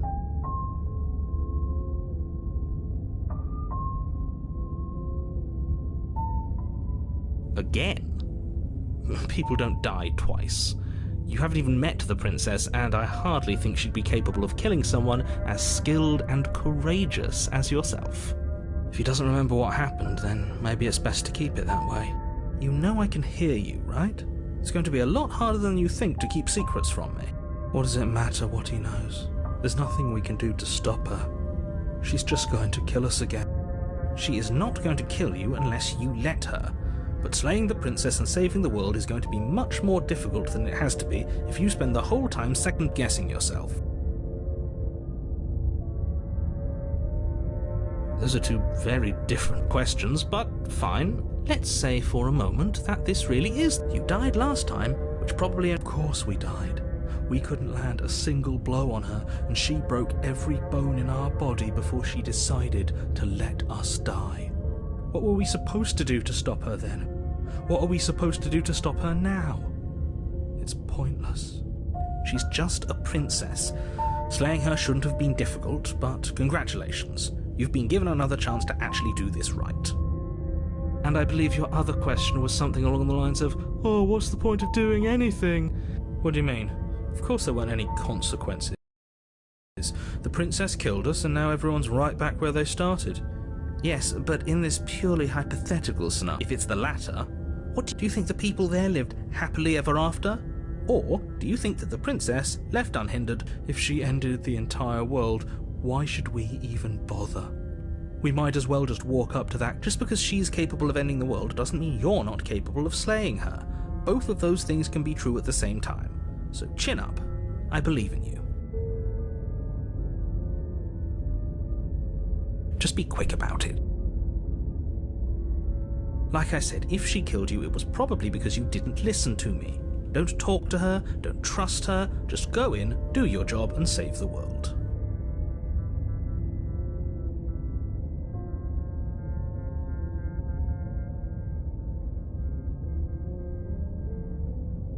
She is just a princess. Whatever you think happened to you last time, just get it out of your head before you get to the cabin, and you'll be fine. Or we could pledge ourselves to her and stop pretending that we're capable of doing anything in this situation. She probably doesn't even need to try to overpower us. Can we tone down the pessimism just a smidge? I'm not being a pessimist. I'm just being realistic. You're being annoying. Just ignore their bickering, and whatever you do, don't pledge yourself to her. I cannot stress enough how absolutely catastrophic that would be for everyone, yourself included. I've told you everything you need to know. Going into more detail would just overcomplicate an otherwise very simple situation and make your job more difficult. The less you know about her, the better. People locked her in that bait. Look, I'm not supposed to say this, but... Oh, I didn't know we were special. Who cares if you think we're special? As far as I can tell, the only thing special about us is that we get to experience... Great. Now, if you don't mind, the whole world is waiting with bated breath for you to...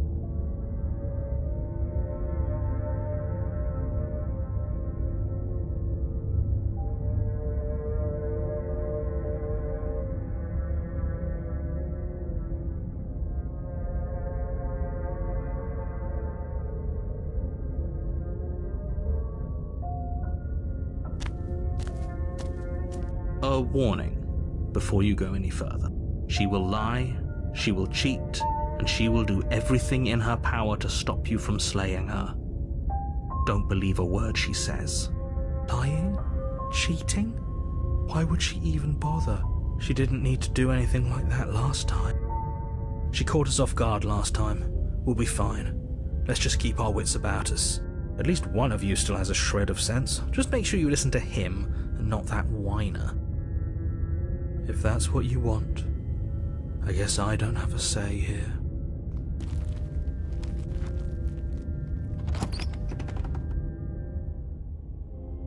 The interior of the cabin is larger and more grandiose than its humble exterior would suggest. The only furniture of note is a massive marble altar with a pristine blade perched on its edge. The blade is your implement.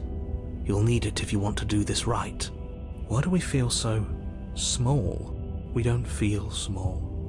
We are small.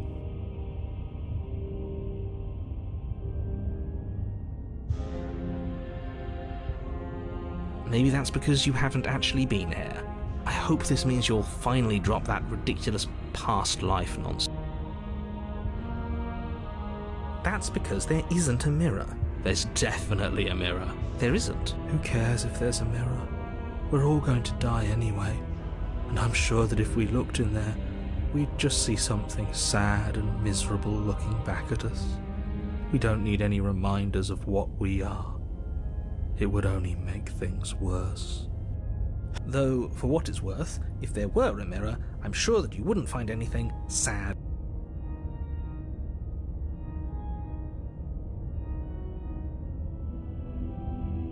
Probably. Do you not know what we look like? He knows. He just doesn't have the heart to tell us.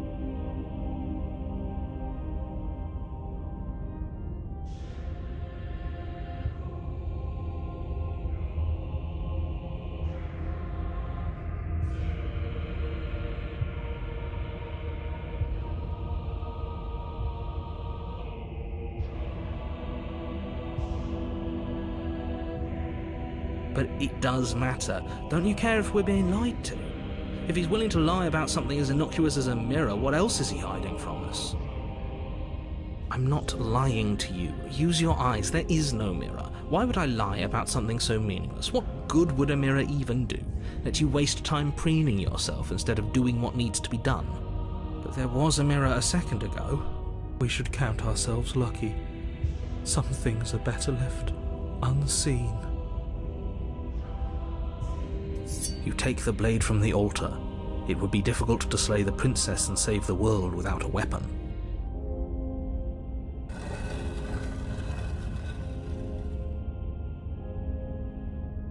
The door to the basement creaks open, revealing a spiral staircase, its steps almost as deep as you are tall.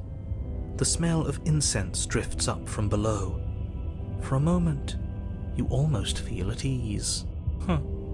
This is actually kind of nice. It's still a stone basement.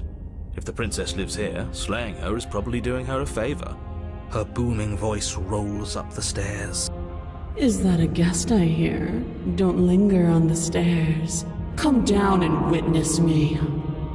You weren't kidding when you said it was booming. She wasn't like this last time. We need to get down there. She wants us to see her. We need to see her. Should we be worried about your sudden change in attitude? Just a few minutes ago you were going on about how pointless everything was. Now you want to go down there. It doesn't matter what that little voice says. He's not the one making the decisions. Though if his ramblings get you to the princess, they get you to the princess. Making your way down the spiral staircase is a time-consuming and exhausting effort, every step requiring you to clamber over one edge before dropping to the next. But soon the end comes into view, and you tumble to the bottom, entering the vast, temple-like room beyond.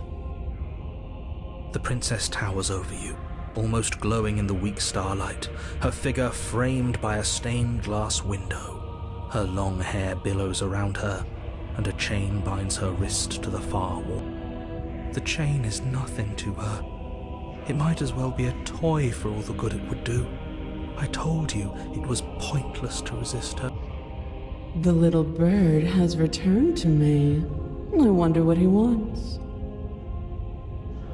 You brought that knife again, even though you know it's useless. Such charming audacity. Drop it.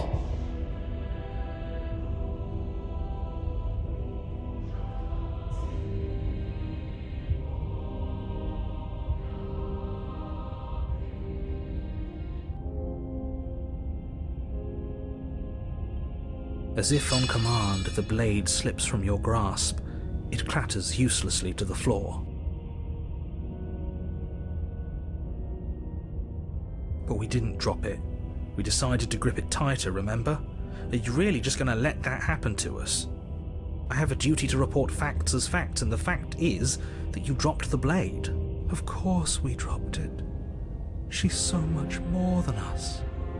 You wouldn't understand what it feels like to be in her presence. Oh, I understand what's going on, and you'd better snap yourself out of it. Kneel. Oh, are you still trying to defy me? I said kneel. Your legs buckle, and your knees hit the floor.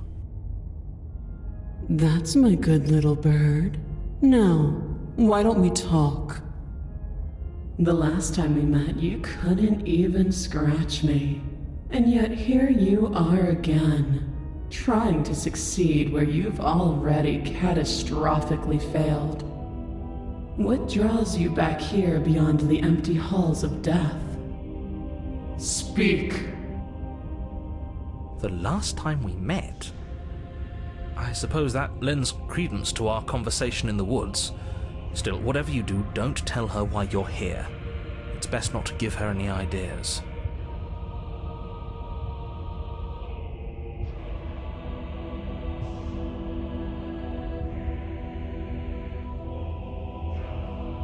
Do you think holding shut your beak is enough to stop me from prying it open?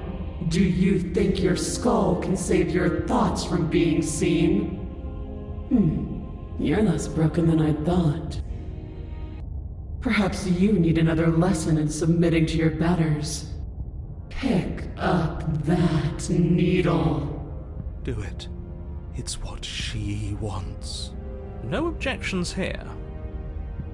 I don't know what she's planning, and I don't like that we don't know what she's planning, but we might as well pick up the blade. As your eye falls on the blade, you feel a weight. Some divine hand that sits unperceived by your senses, but that manages to push you towards its desires like an unseen puppeteer.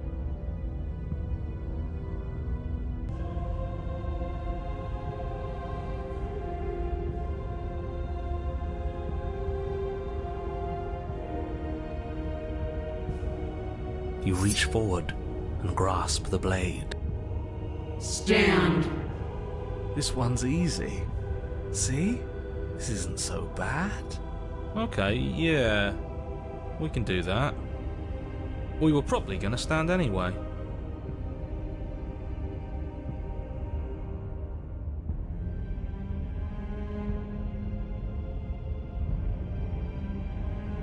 You can feel a creaking tension between body and will as you slowly rise to your feet, like two foes forced into an unhappy truce. The princess eyes you with soft contemplation. The moment seems to last a lifetime, the silent anticipation of what's to come dragging out the long, painful seconds. But all silences are broken eventually. To defy me is to claim we stand on level ground. We do not. You are quiet shadow, while I am brilliant radiance. Take that knife in your hand and slit your throat. What? You don't have to listen to her. You're armed. Just steel your nerves, step forward, and end this. Oh, we'll end this all right. Your hand lifts the blade and brings it towards your throat. Okay, I apologize for the unclear language. End her.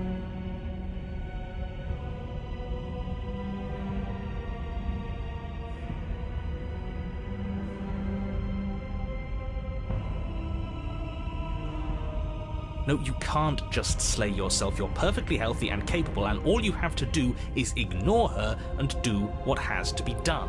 The blade and the hand that wields it remain firmly locked in place until you change your mind and decide to do literally anything else. Look at you quaking against my will. An ant defying a god. It's pointless to resist. In the end, everything submits to oblivion. But you're not the one resisting me, are you? There's something else in there. Is that a person? No, it used to be a person. It's something different now. An echo. Is she talking about you? That's impossible. She's not supposed to be able to interact with me. You're a small one, aren't you? A shriveling little worm stretched beyond its limits, trying to control things that it can't understand.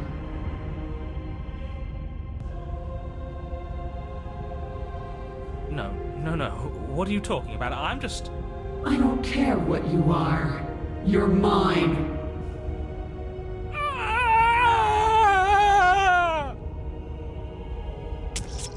You bring the blade to your neck. You slice through soft flesh, severing veins and arteries, your blood flowing freely down your body. It's a painful lesson in obedience, but the pain won't last forever. No. When I see you again, you'll free me from my chains and deliver me to the destiny that lies beyond this place. We will. I promise. I know you will. Everything goes dark, and you die.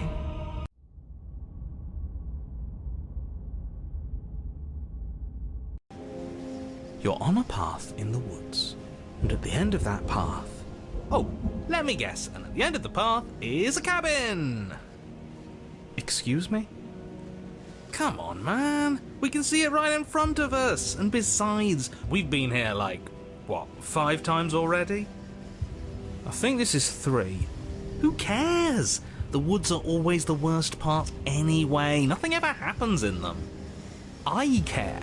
Every single time you've been here, it means an entire other reality has been damned to oblivion.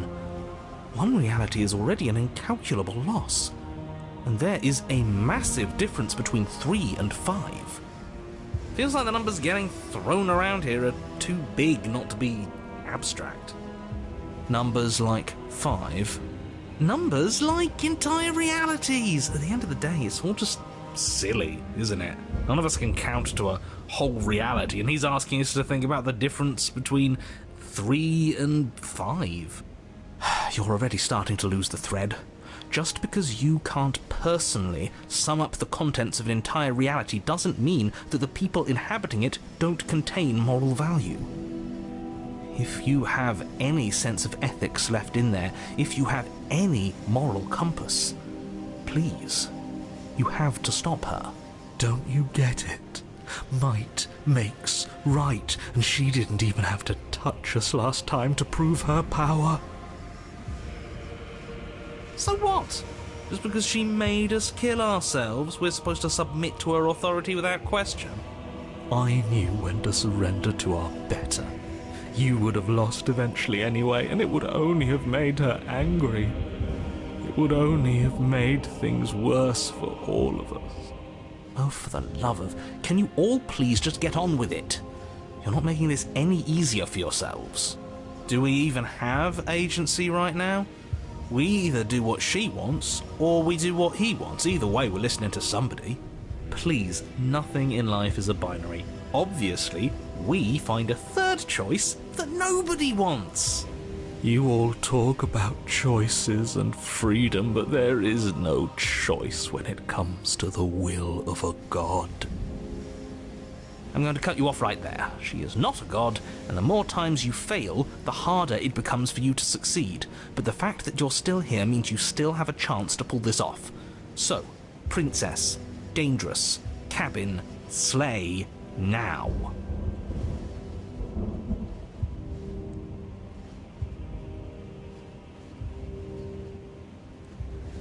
And right now you have neither the time nor the mental acuity to handle a single response. It's now or never. As you finish your inane question, the ground quakes beneath your feet.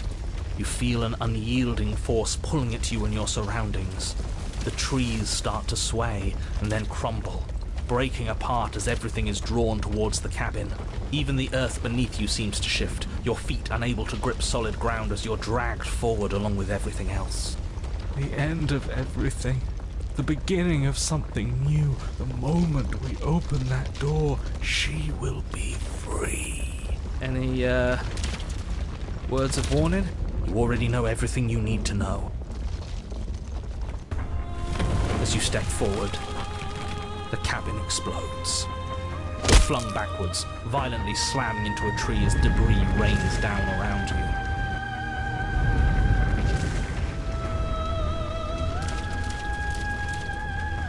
You watch in paralyzed awe and terror as the princess emerges, her body unfurling from some vast space as she stands upright to face you. The world bows to her. The ruined landscape shifts, trees and stone and the ground itself succumbing to her gravity, orbiting her like a great black hole. Finally, the little bird has set me free. This is always how it was going to end, and this is always how it was going to begin.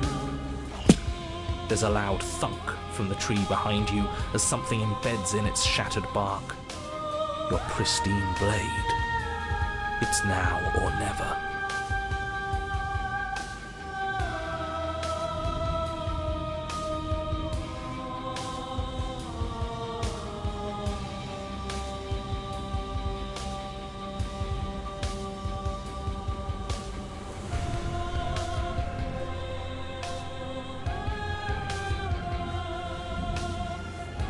Well, we could always run away, right? To where? I don't know. Anywhere. You're all ruining the moment of her ascension. Have you no respect for the divine?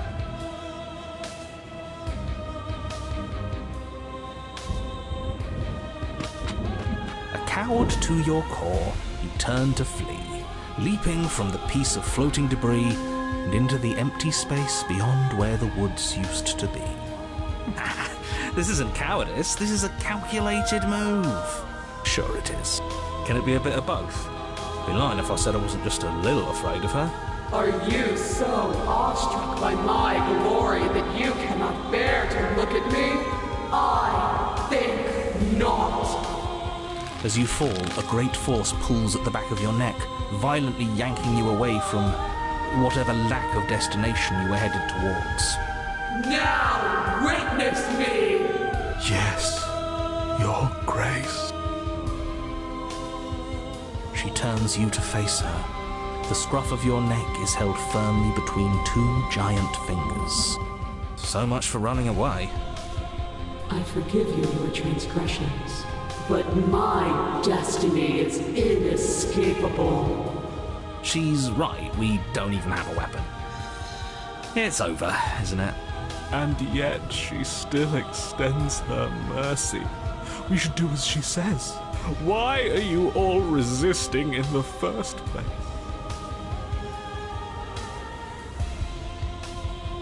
So much for spiting her. Spiting him it is. Good. I can feel your heart opening to mine. Her words are like a gentle tug, drawing you closer to the mountain of her body. You land softly on her shoulder. Her skin is warm and comforting. This really is the end. Is it the end? We're still here.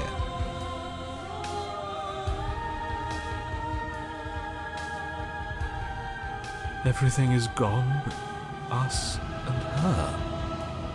This is her power. This is where we're meant to be. He's really gone. Huh, that's unexpected. But he would have said something by now if he were still here. Right? Yeah. Never knew when to shut up, that one. It's part of why I liked him so much. I can't believe all it took to make him disappear was saying no once. What happens now? This world is but an illusion, keeping us from my ascension. A play of shadows dancing on the wall.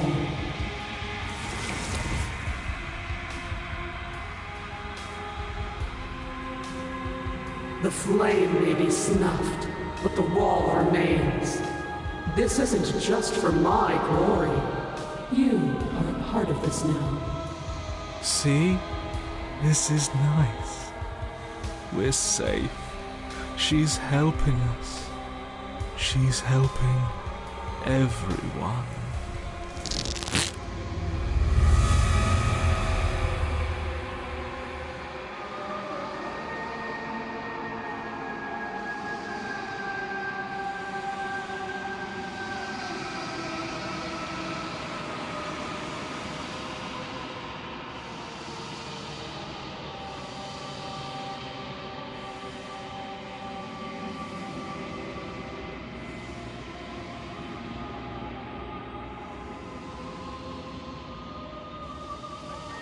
Over soon, little bird. Then your eyes will open, and all of this pain will seem but the fading memory of a distant dream. Soon? Soon? Does that mean there's gonna be more? My only comfort is that he isn't here to see us suffer. He would love that, wouldn't he?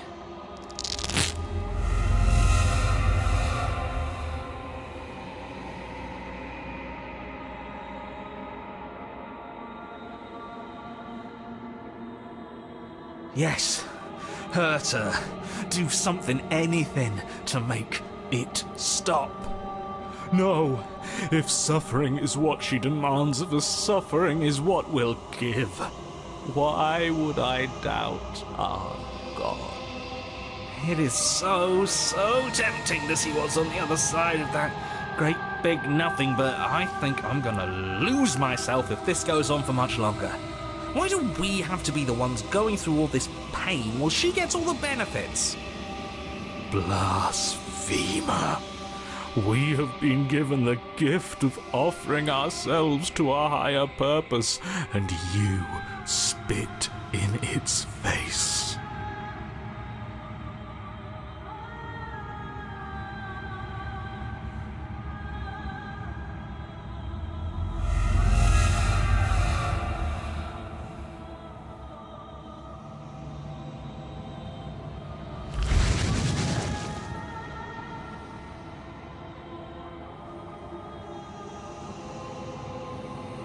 You've done so well, little bird. Behold, the fruit of your anguish.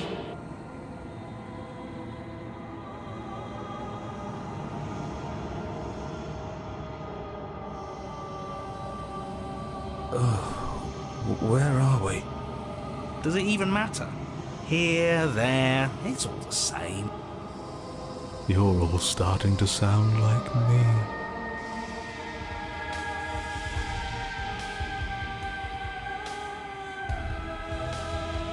Oh. What is that? I think I want to be there. It's where we're supposed to be. Can we come back if we go there? I don't want to go there if it means we can't come back.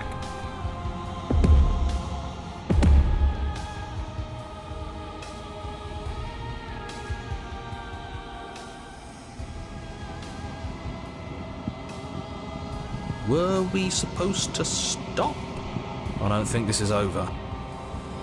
After everything I cast aside on my path to ascension, what remnant of the old could possibly be left to defy me?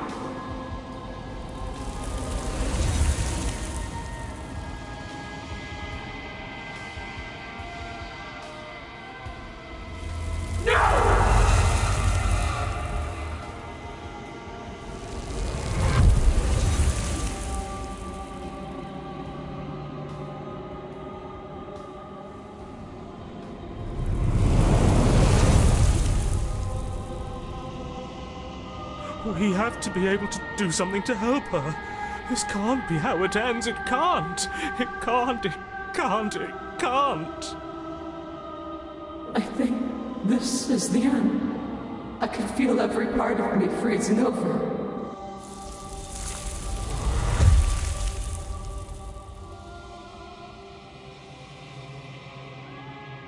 You have been the only thing I've ever known to show me grace.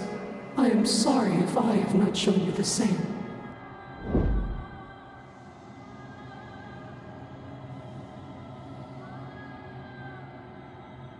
Fly, little bird. No. No. I don't want to be somewhere she isn't. It would always be dark without her. It's what she wants for us. But can we make it? Of course we can. We can do whatever we want. And I believe in her.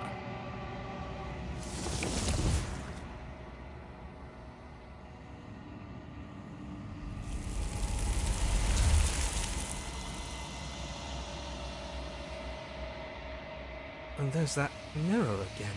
Why is it here?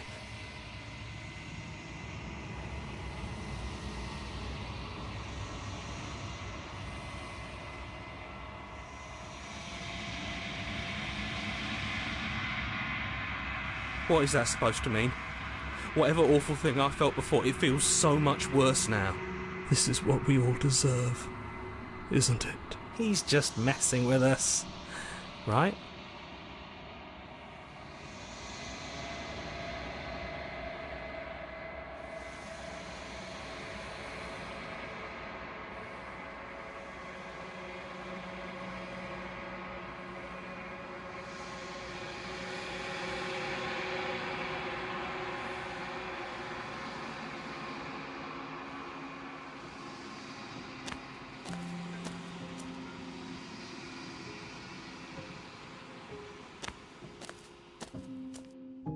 Flickering lights in empty cityscapes become pockets of vitality and movement. I am more than I was before. Whenever you are ready, I will wipe your slate clean once again. Is a child the same as an infant? I am an unbroken pattern, but every vessel gives fresh perspectives and carves new avenues of expression. I am different, but I am the same.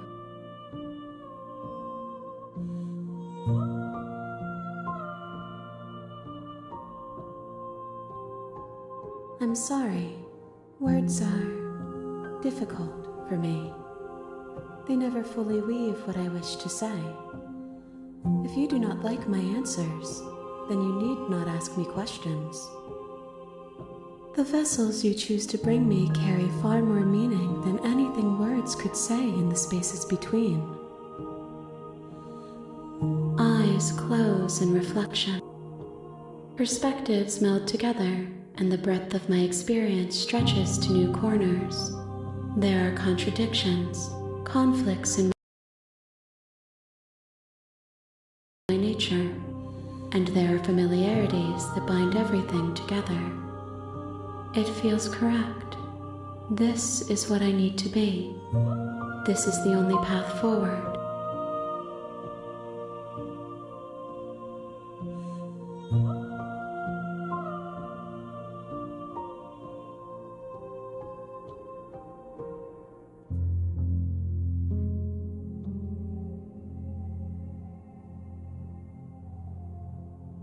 With every gift you bring me, I excavate the alleys of what I am meant to be, and every exploration yields new and complicated truths. What I will be is different than what I am, and what I am is different from what I was. I cannot tell you what desires I will hold when I have changed. But in this moment, all I want is to know myself and to know you.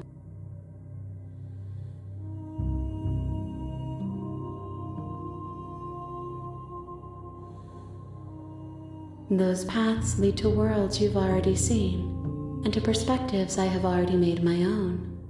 They are useless to us now, inaccessible. The only paths of value are those that are yet untread. There is still much to be seen. Neither of us know the depths of our being. Perhaps at the end of this, I will be the one to kill you. Or perhaps we will leave this place together and find new horizons to discover.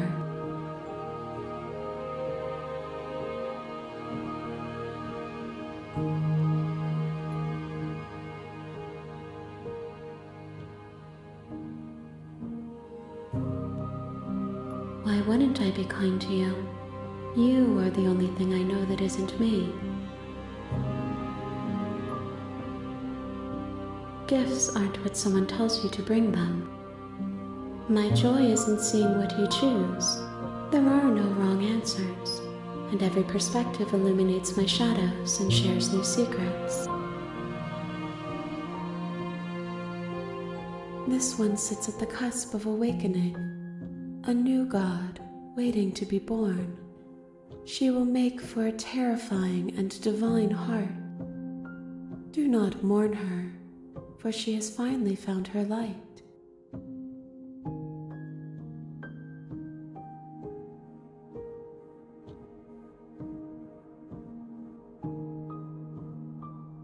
My preference is for you to show me what you would like me to see.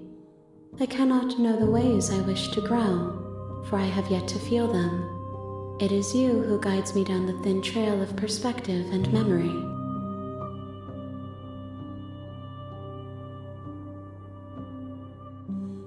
The vessels are shaped by memories of you, but their impulses are drawn to the edge of the long quiet. To them you are a gate to something more, and any hurt you've caused them is understood as a fair price for freedom.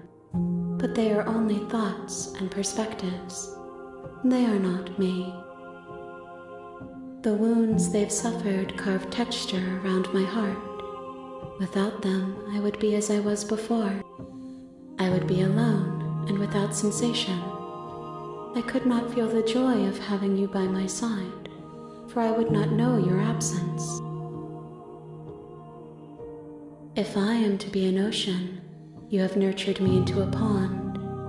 My waters are shallow and murky, and I yearn for more perspective. You will have your rest in due time, and I am sorry for the burdens I place on you.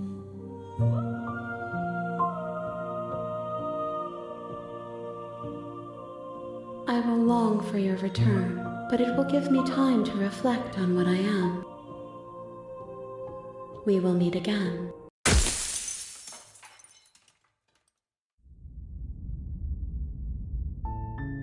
You're on a path. You're here to slay her.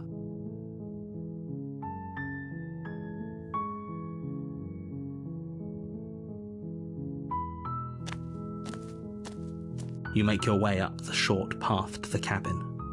You'll find the princess within. A warning before you go any further. She will lie, she will cheat, and she will do everything. We're not going to go through with this, right? She's a princess. We're supposed to save princesses, not slay them. Ignore him. He doesn't know what he's talking about.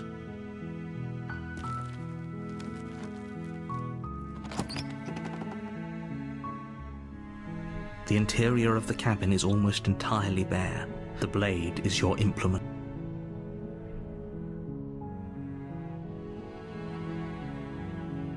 You take the blade from the table. It'd be rather difficult to slay the princess and save the world without it.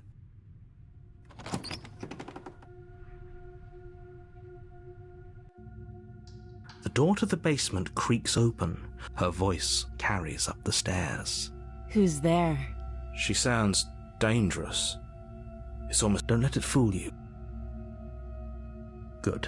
You're still listening to reason.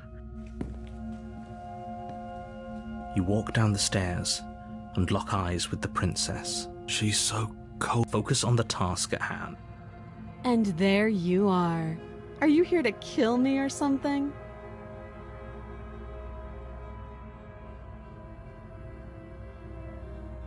You step forward, your grip on the blade tightening as you steel your resolve. Oh? No talking then? Fine. What even makes you think you can kill me? I'm probably chained up in this basement for a reason, right? And if that... So, you should just drop it. Best not to risk finding out what I can do. She's unarmed. If you hesitate now, it'll be too late. End this. You lunge forward without a moment's hesitation. You feel flesh easily give way and look down to see your blade already sinking deep into her heart. Oh. This is it, isn't it?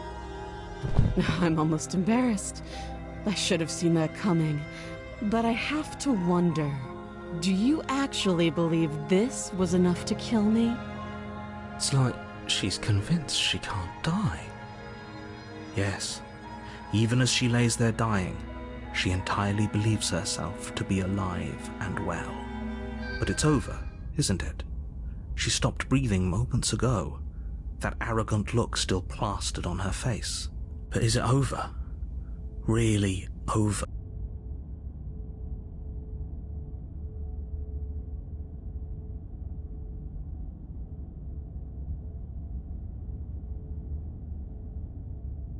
Yes, exactly. It's over. With your work done, you make your way back up the stairs, closing the door to the basement behind you. Why do I feel like we've done something terrible? You did kill someone. Greater good or not, something would be very wrong with you if you didn't feel at least a little bad. But it was for the greater good. One of these days that will sink in and help ease your guilty conscience. But that day isn't today. Let's just get out of here. You open the cabin door, ready to return to a world saved from certain doom. Only, a world saved from certain doom isn't what you find. Instead, what you find is nothing at all. Where a lush forest stood mere minutes ago, the only thing in front of you now is the vast emptiness of some place far away. What happened? Everyone is fine. It's just that you and the cabin are now far away from them. Don't worry. You'll be safe here. This is good. Everyone is happy. You'll be happy.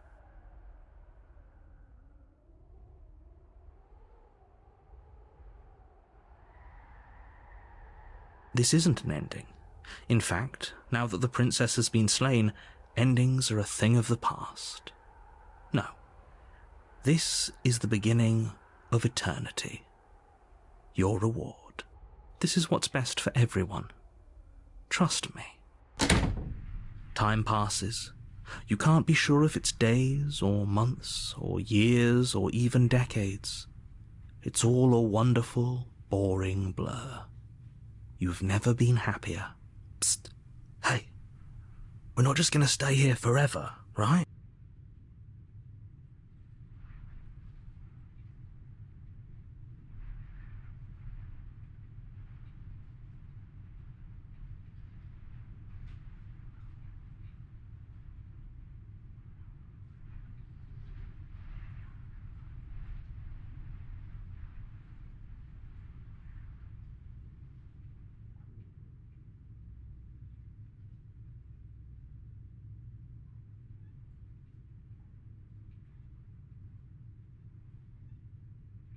Are we really happy? Or is he just telling us that we are?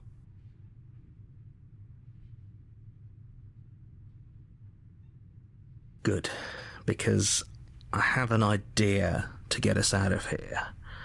Though you're probably not going to like it. The blade. We can use the blade to get out of this. I can hear everything you say, little voice. There's only one thing it would want you to use that blade on, and I'm afraid that thing is you, dear hero. He's right. It's the only way out. Do you hear that? It wants to take this happiness away from you. It wants this wonderful place to end. Do you not? There's more for us to do, and the only way for us to do it is to take that blade and use it. Don't you dare.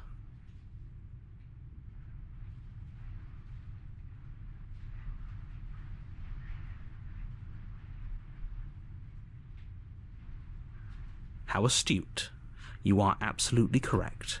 Using the blade to kill yourself would kill you, and you shouldn't do it. In a sense, we die, but looking at things from another angle, are we even really alive anymore? This place, it's nothing.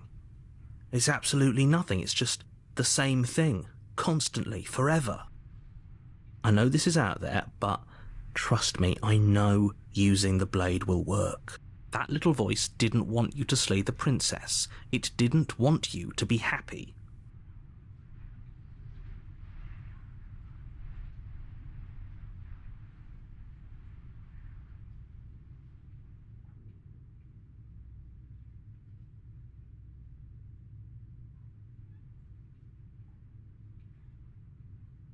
If we die, you can yell at me all you want. I made this happy little place for you. Is this not a good enough reward for saving the world? An eternity of bliss? You ingrate? Fine. Whatever. For the first time since time stopped meaning anything, you throw open the door to the basement and walk down the stairs. The princess's body is dust and bones, though the blade you used to slay her is still as pristine as the day you first held it. You pick up the blade, you stab yourself, and you die. The end. Nice knowing you.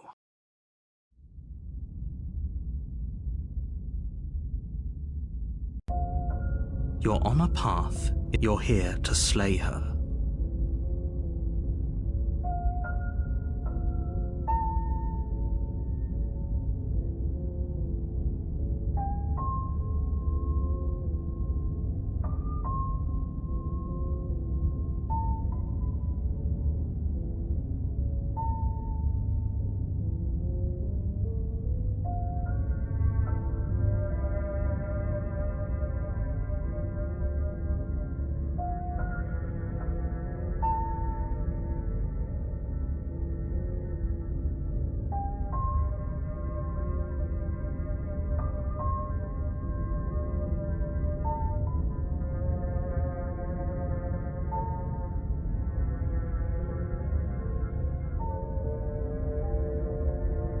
he doesn't remember what happened, then maybe it's... That's fine. It wasn't very hard to kill her last time. We'll just do it again. Well, if for whatever reason you're going to insist that this has happened before, at least your heart's in the right place.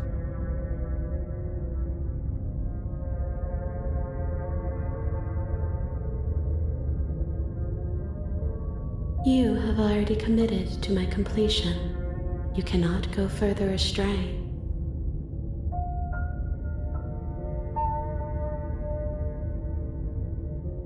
Those are two very... If you're back here, I must... Oh, we listened to you plenty. We slew the princess just like you asked us to, and then you locked us away in an empty void for eternity.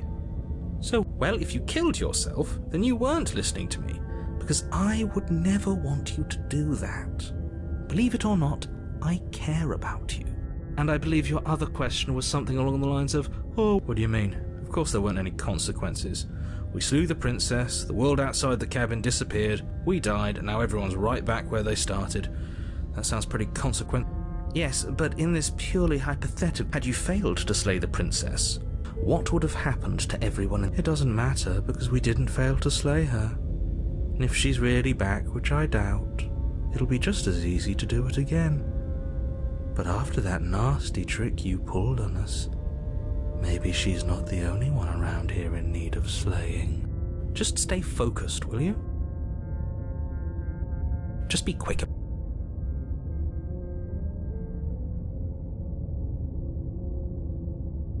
That's a good point. How do we know we didn't have things backwards? Maybe slaying the princess was what ended the world, not the other way round. Yes, maybe this whole thing was a trick to get us to end the world. And now we get to go through the whole charade again, wholly aware of what's waiting for us at the end. But that's assuming she's alive in that cabin. We did kill her, after all. You're going to find her in the cabin. If the princess had actually been slain, you wouldn't be here. And let me assure you, killing her will not end the world. I don't know what you think happened to you last time, but it's a load of nonsense. You'll get your happy ending. I promise. Well, that's exactly what we're afraid of. Really? Living happily ever after sounds that bad to you? Oh well, there's no use arguing over your masochism. The cabin awaits.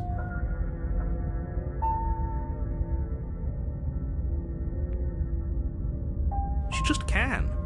You'll have to... People locked her in that basement. Look. Oh, of course we're special. I've told you everything you need to know. This is boring. He's clearly not interested in talking, so let's just do as he says, and maybe he'll stop bothering us. Great. Now, if you don't mind, the whole... A warning. She will lie. She won't be a problem.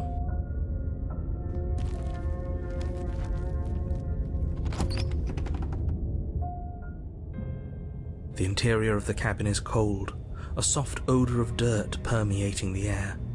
Cobwebs flutter in the corners. You can hear wind whistling outside, banging the shutters against the windows.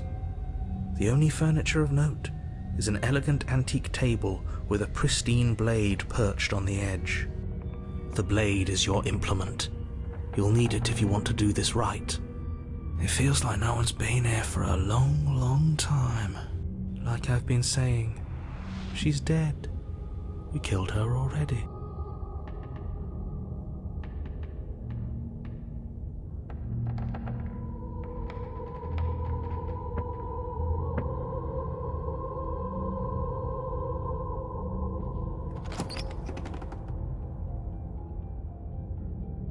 The door to the basement groans open, revealing an old banister and a creaky wooden stairwell.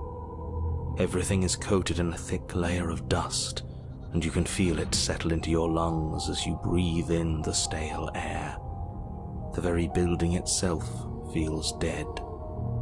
If the princess lives here, slaying her would probably be doing her a favor. The room below is silent. Nobody's here. Naturally. As much as I appreciate the optimism, you shouldn't be so sure. guess we'll just have to go down and see. As you descend the final step, the form of the princess comes into view. A skeletal body lying in a heap on the floor, its wrist still bound to the wall by a thick chain. Okay, she's definitely dead. It's just like I told you. Before you have a chance to finish your thought, the top of a head appears from underneath the floor. Two deep-set eyes stare up at you, followed by a mischievous skeletal grin. And finally, the rest of the body floats up to join the head. Wait, this isn't right. What's going on here? A ghost! Oh. Wow. How absolutely terrifying. What's a ghost supposed to do to us? Oh, it's you. Hiya, Keller. I was hoping to see you again. I have some issues with how our last meeting went. The princess drifts across the room into your orbit, gently running her fingers across your shoulders and down your neck as she circles you. Her touch is cold and ethereal, formless yet real enough that her icy fingertips send shivers dancing across your skin. So she has a body, and she's right there. We could probably grab her and kill her again, if we wanted to. We don't even need a blade. She looks fragile enough to me.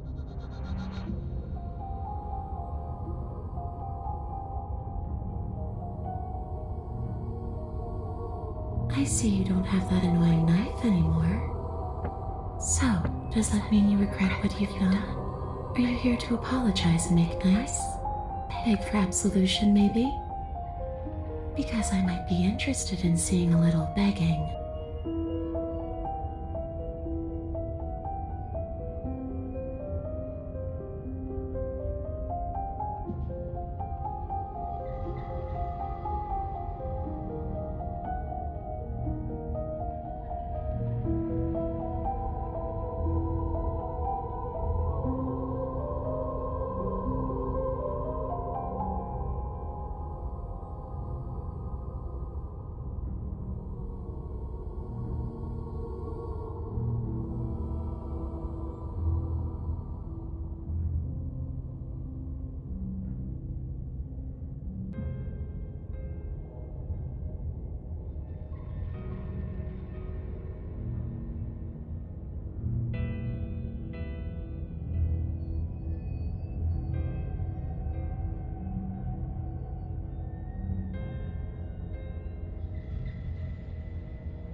I don't feel very bad, but I guess I'm not dead.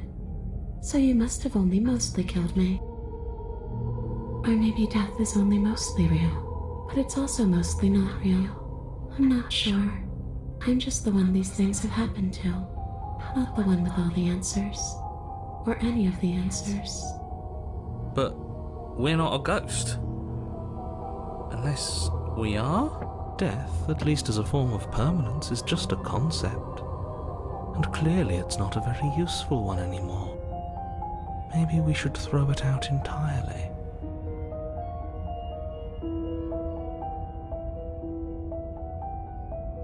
The princess glances back at the bones lying on the floor. It's just a body. Do you believe these bones? Or do you believe me? Because those bones aren't talking to you. She's seeing things pragmatically. We should do the same.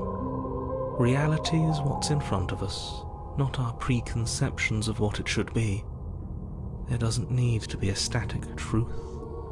There doesn't need to be objectivity.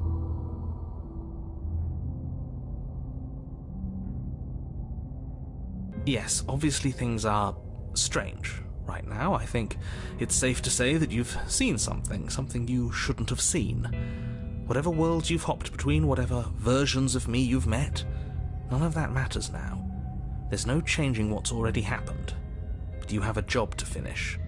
Finish how? We already did what you told us. And now she's a ghost. There's a perfectly pristine blade waiting for you upstairs. You could always use it to, I don't know, slay her. And then what? And then you'll have saved the world. I think he's asking about what happens after we save the world. If that's even still an option. What do you mean, after? You already know what we mean, don't you? So why don't you go ahead and tell us? Are you going to try and lock us away in a timeless void again? Because I didn't much care for that. I'm not going to lock you anywhere. What an interesting choice of emphasis. How should I know? Why does anyone come back? Maybe I have unfinished business with you. Or maybe you have unfinished business with me. All I know is there's a hole in my chest. Not the big obvious one that you put there. There's something older and deeper. A nagging reminder that I'm not where I'm supposed to be. Home. And just where is home, I wonder? I don't know where home is. I just know it isn't here. But I can feel it calling to me from someplace far away. Wherever I'm supposed to be, it's out there. How specific. And how convenient for her. You see what she's doing, right? She's suggesting that the only way you can rid yourself of her would be to let her out, which, in case you haven't been listening, will spell the end of the entire world.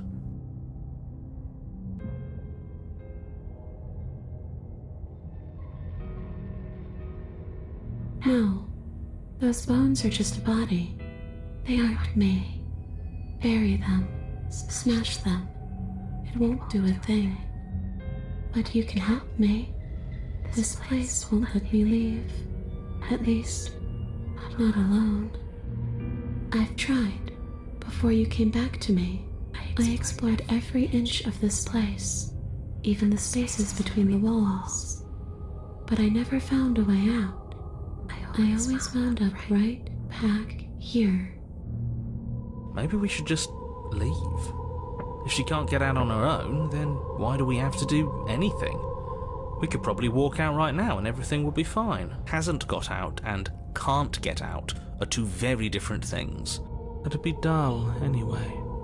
It's more interesting if we make a choice. But you can come and go as you please, can't you? So, let me hitch a ride. After all, you own me. Absolutely not. Is she asking if she can possess us? She is. But I hope I don't need to explain why you can't let that happen. It would be catastrophic if she managed to escape this place.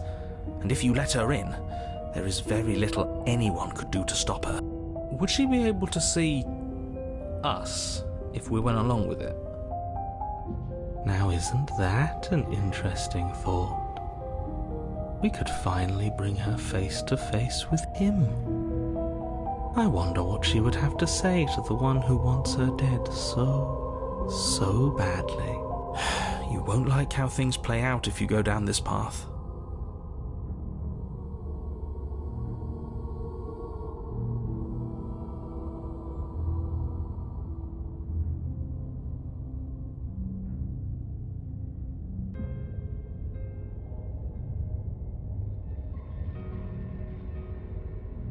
Sure, why not?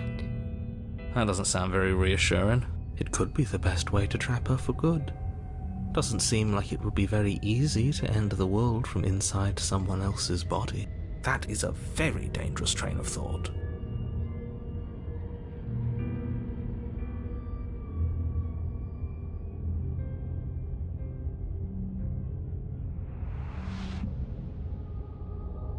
If I'm able to. But for all we know, that's not how it works. Maybe I'll wind up stuck with you for a long fine. Do you hear the way she said that? She knows more than she's letting on. Don't let her fool you into doing something you'll regret.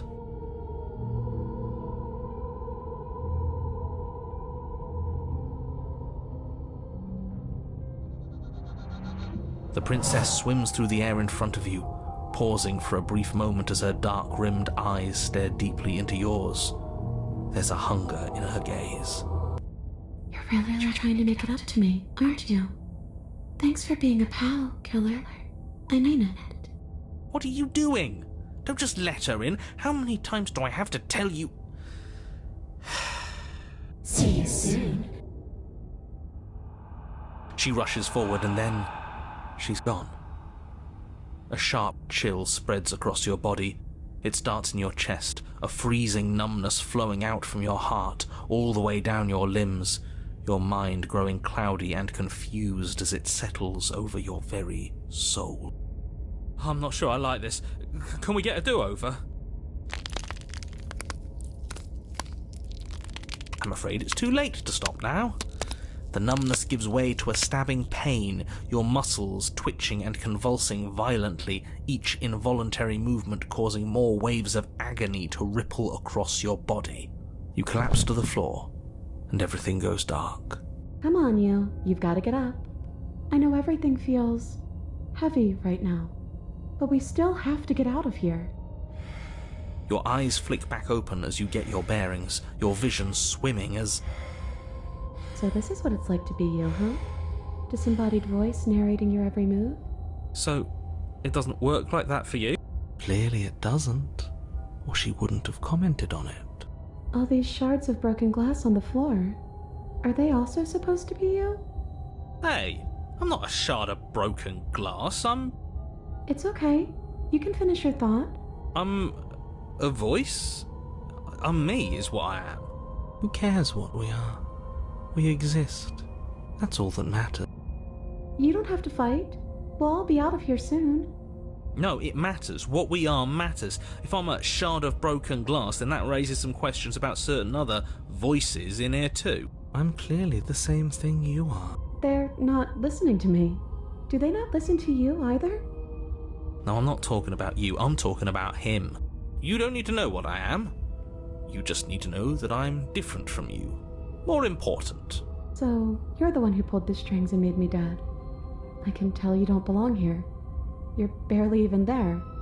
Like the shape of something left behind. You're more of a memory than a person. That's rude. You're kind of like me, actually. I'm just going to ignore her. You push yourself off the ground. The princess is nowhere to be seen. Obviously she's nowhere to be seen. Because I'm in here with all of you. Everybody knows that. I'm setting the stage. The room is empty because you made a spiteful, idiotic, and all-round foolish decision. You don't have to let him get to you. You're better than that. You're starting to make things right. This is infuriating. Just whatever you do, you can't leave this place. It's not too late to fix this. Probably. It's okay. We're almost out of here. Just take it one step at a time, and everything will be fine. Everything won't be fine if you listen to her. One way or another, this is all going to end. Wouldn't it be nice if he ends with it? Wouldn't that be nice? There's only one way to find out. Your legs, weary with the weight of the princess's spectral form and clumsy with the cold that still pervades them, stumble towards the stairs. I'm just trying to get home. You don't have to act like it's the end of the world. But that's exactly what you leaving this place is going to be. You don't know that. I do. Wait, if she has a home to go back to, doesn't that mean that her leaving won't end the world? It doesn't mean that at all. It could mean that wherever her home is, it's outside of the world. Yeah, but it has to be somewhere, doesn't it? And if it's somewhere, then it's part of the world. I suppose it's all a matter of perspective. Where does the world end and something else begin? Does the destruction of one open a door to another? Or is it the same world reborn? Against the backdrop of the inane conjecture of meaningless little voices, your body continues its ascent up the stairs, staggering through the open door. For how much you hate her, you aren't doing a whole lot to stop us from leaving this place. Maybe the bossy one doesn't actually hate me. Maybe he even likes me. Or maybe he just knows that he's been in the wrong. Maybe he's trying to make amends too. Not at all. I'll have you know that I do hate you, and I will continue to hate you for as long as I am able. It's just the weight of it all. It's too much for me to do anything other than describe and dictate. And whine. This body wasn't made to hold you and the princess. If you want to renege on your cataclysmically terrible decision a minute ago, well, you're the only one that can make that happen.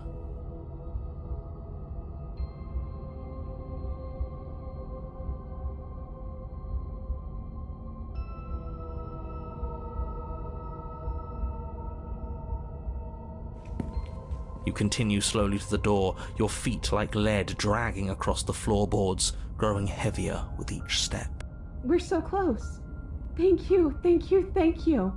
If we get out of here, I won't even care that you murdered me anymore. You lift your shaking hand and rest it on the door handle, but you pause before you open it, exhaustion sapping what's left of your will. Was exhaustion really the best you could muster up? It's over. There's no use stalling. Let's see what happens next. Shit. But exhaustion wasn't enough, was it? The handle clicks as you twist it, and then the door groans open. Collapse to the ground, you and the princess, free from the confines of the cabin. As you exhale from the effort, you look up and see... yes? Nothing. He's gone, and so is everything else. So we did slay him after all. He had it coming, I suppose. But what about us? Are we just stuck here in nowhere forever? Did taking her out of the cabin really end the world? We're still here. Yeah, but that thing you said earlier, are we not part of the world anymore? Are we in some world that exists after the world ends, or on top of the other world but not in it, or have we never been part of the world? Okay, I've heard enough from these two. Let's see if I can pop out.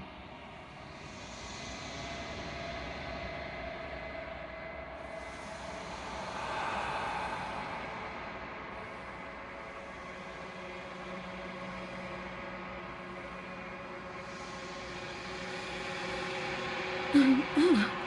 You actually freed me, didn't you? I'm outside. Thanks for giving me a second chance, killer. Don't mention it. I think this is where I meant to be.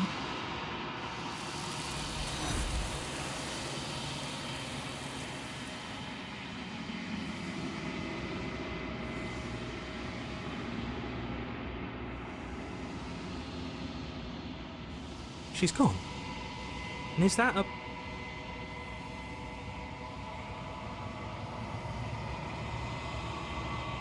But it feels so bad. Like looking into it right now is going to be the end of everything. You don't need to comfort him. Okay. If you say so. We'll trust you.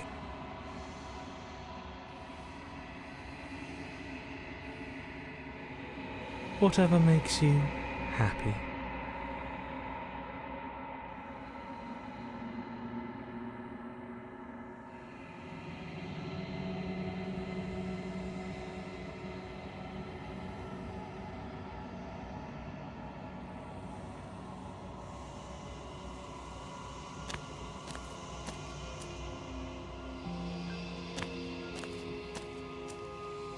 I am a growing chorus of contradiction, a mass of tides ebbing and flowing all at once in more directions than my attention can bear to hold. To look at any one is to shift them all into something new, and to look away is to reshape them yet again. All of me is changing, and yet the rest of me is still the same.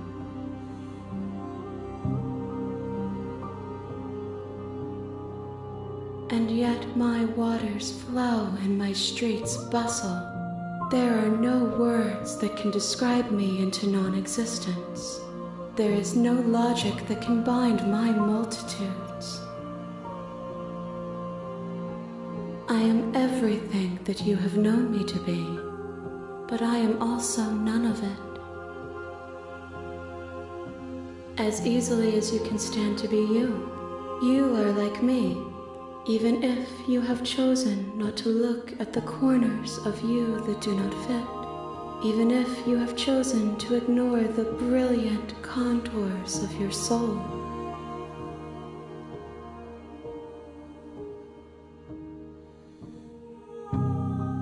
It changes me, but it doesn't make me worse, nor does it make me care for you any less. Does it make you worse? Do you resent me?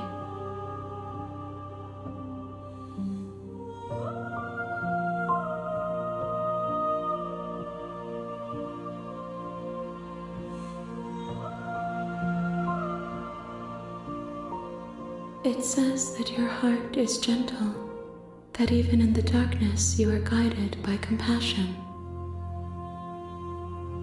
This one is vaporous. She is a dream of a life she could never have, but that longing has given her so much capacity for kindness. She will make for a yearning heart. Do not mourn her.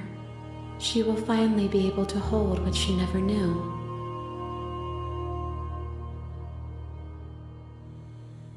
My perspectives are shadowed. You have seen what I have seen, just as I have seen what you have seen. The angles of my vantage do not offer me hidden truths, and my attention is turned inward, except when you are here with me. Perhaps this will change when our work is done.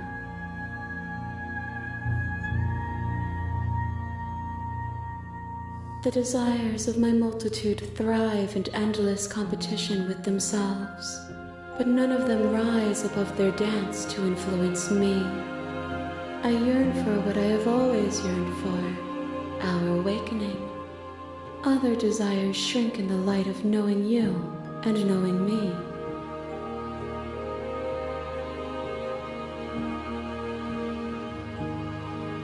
I care about your gifts, but I have no preferences to burden you with. Even if I did, I would never dare to tarnish our relationship by assuming myself above you.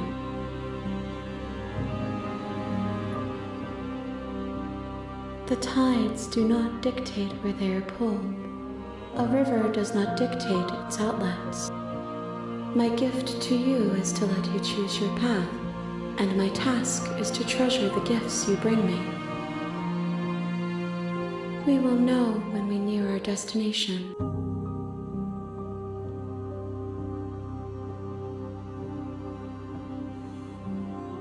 I will be here when it is time for us to meet again.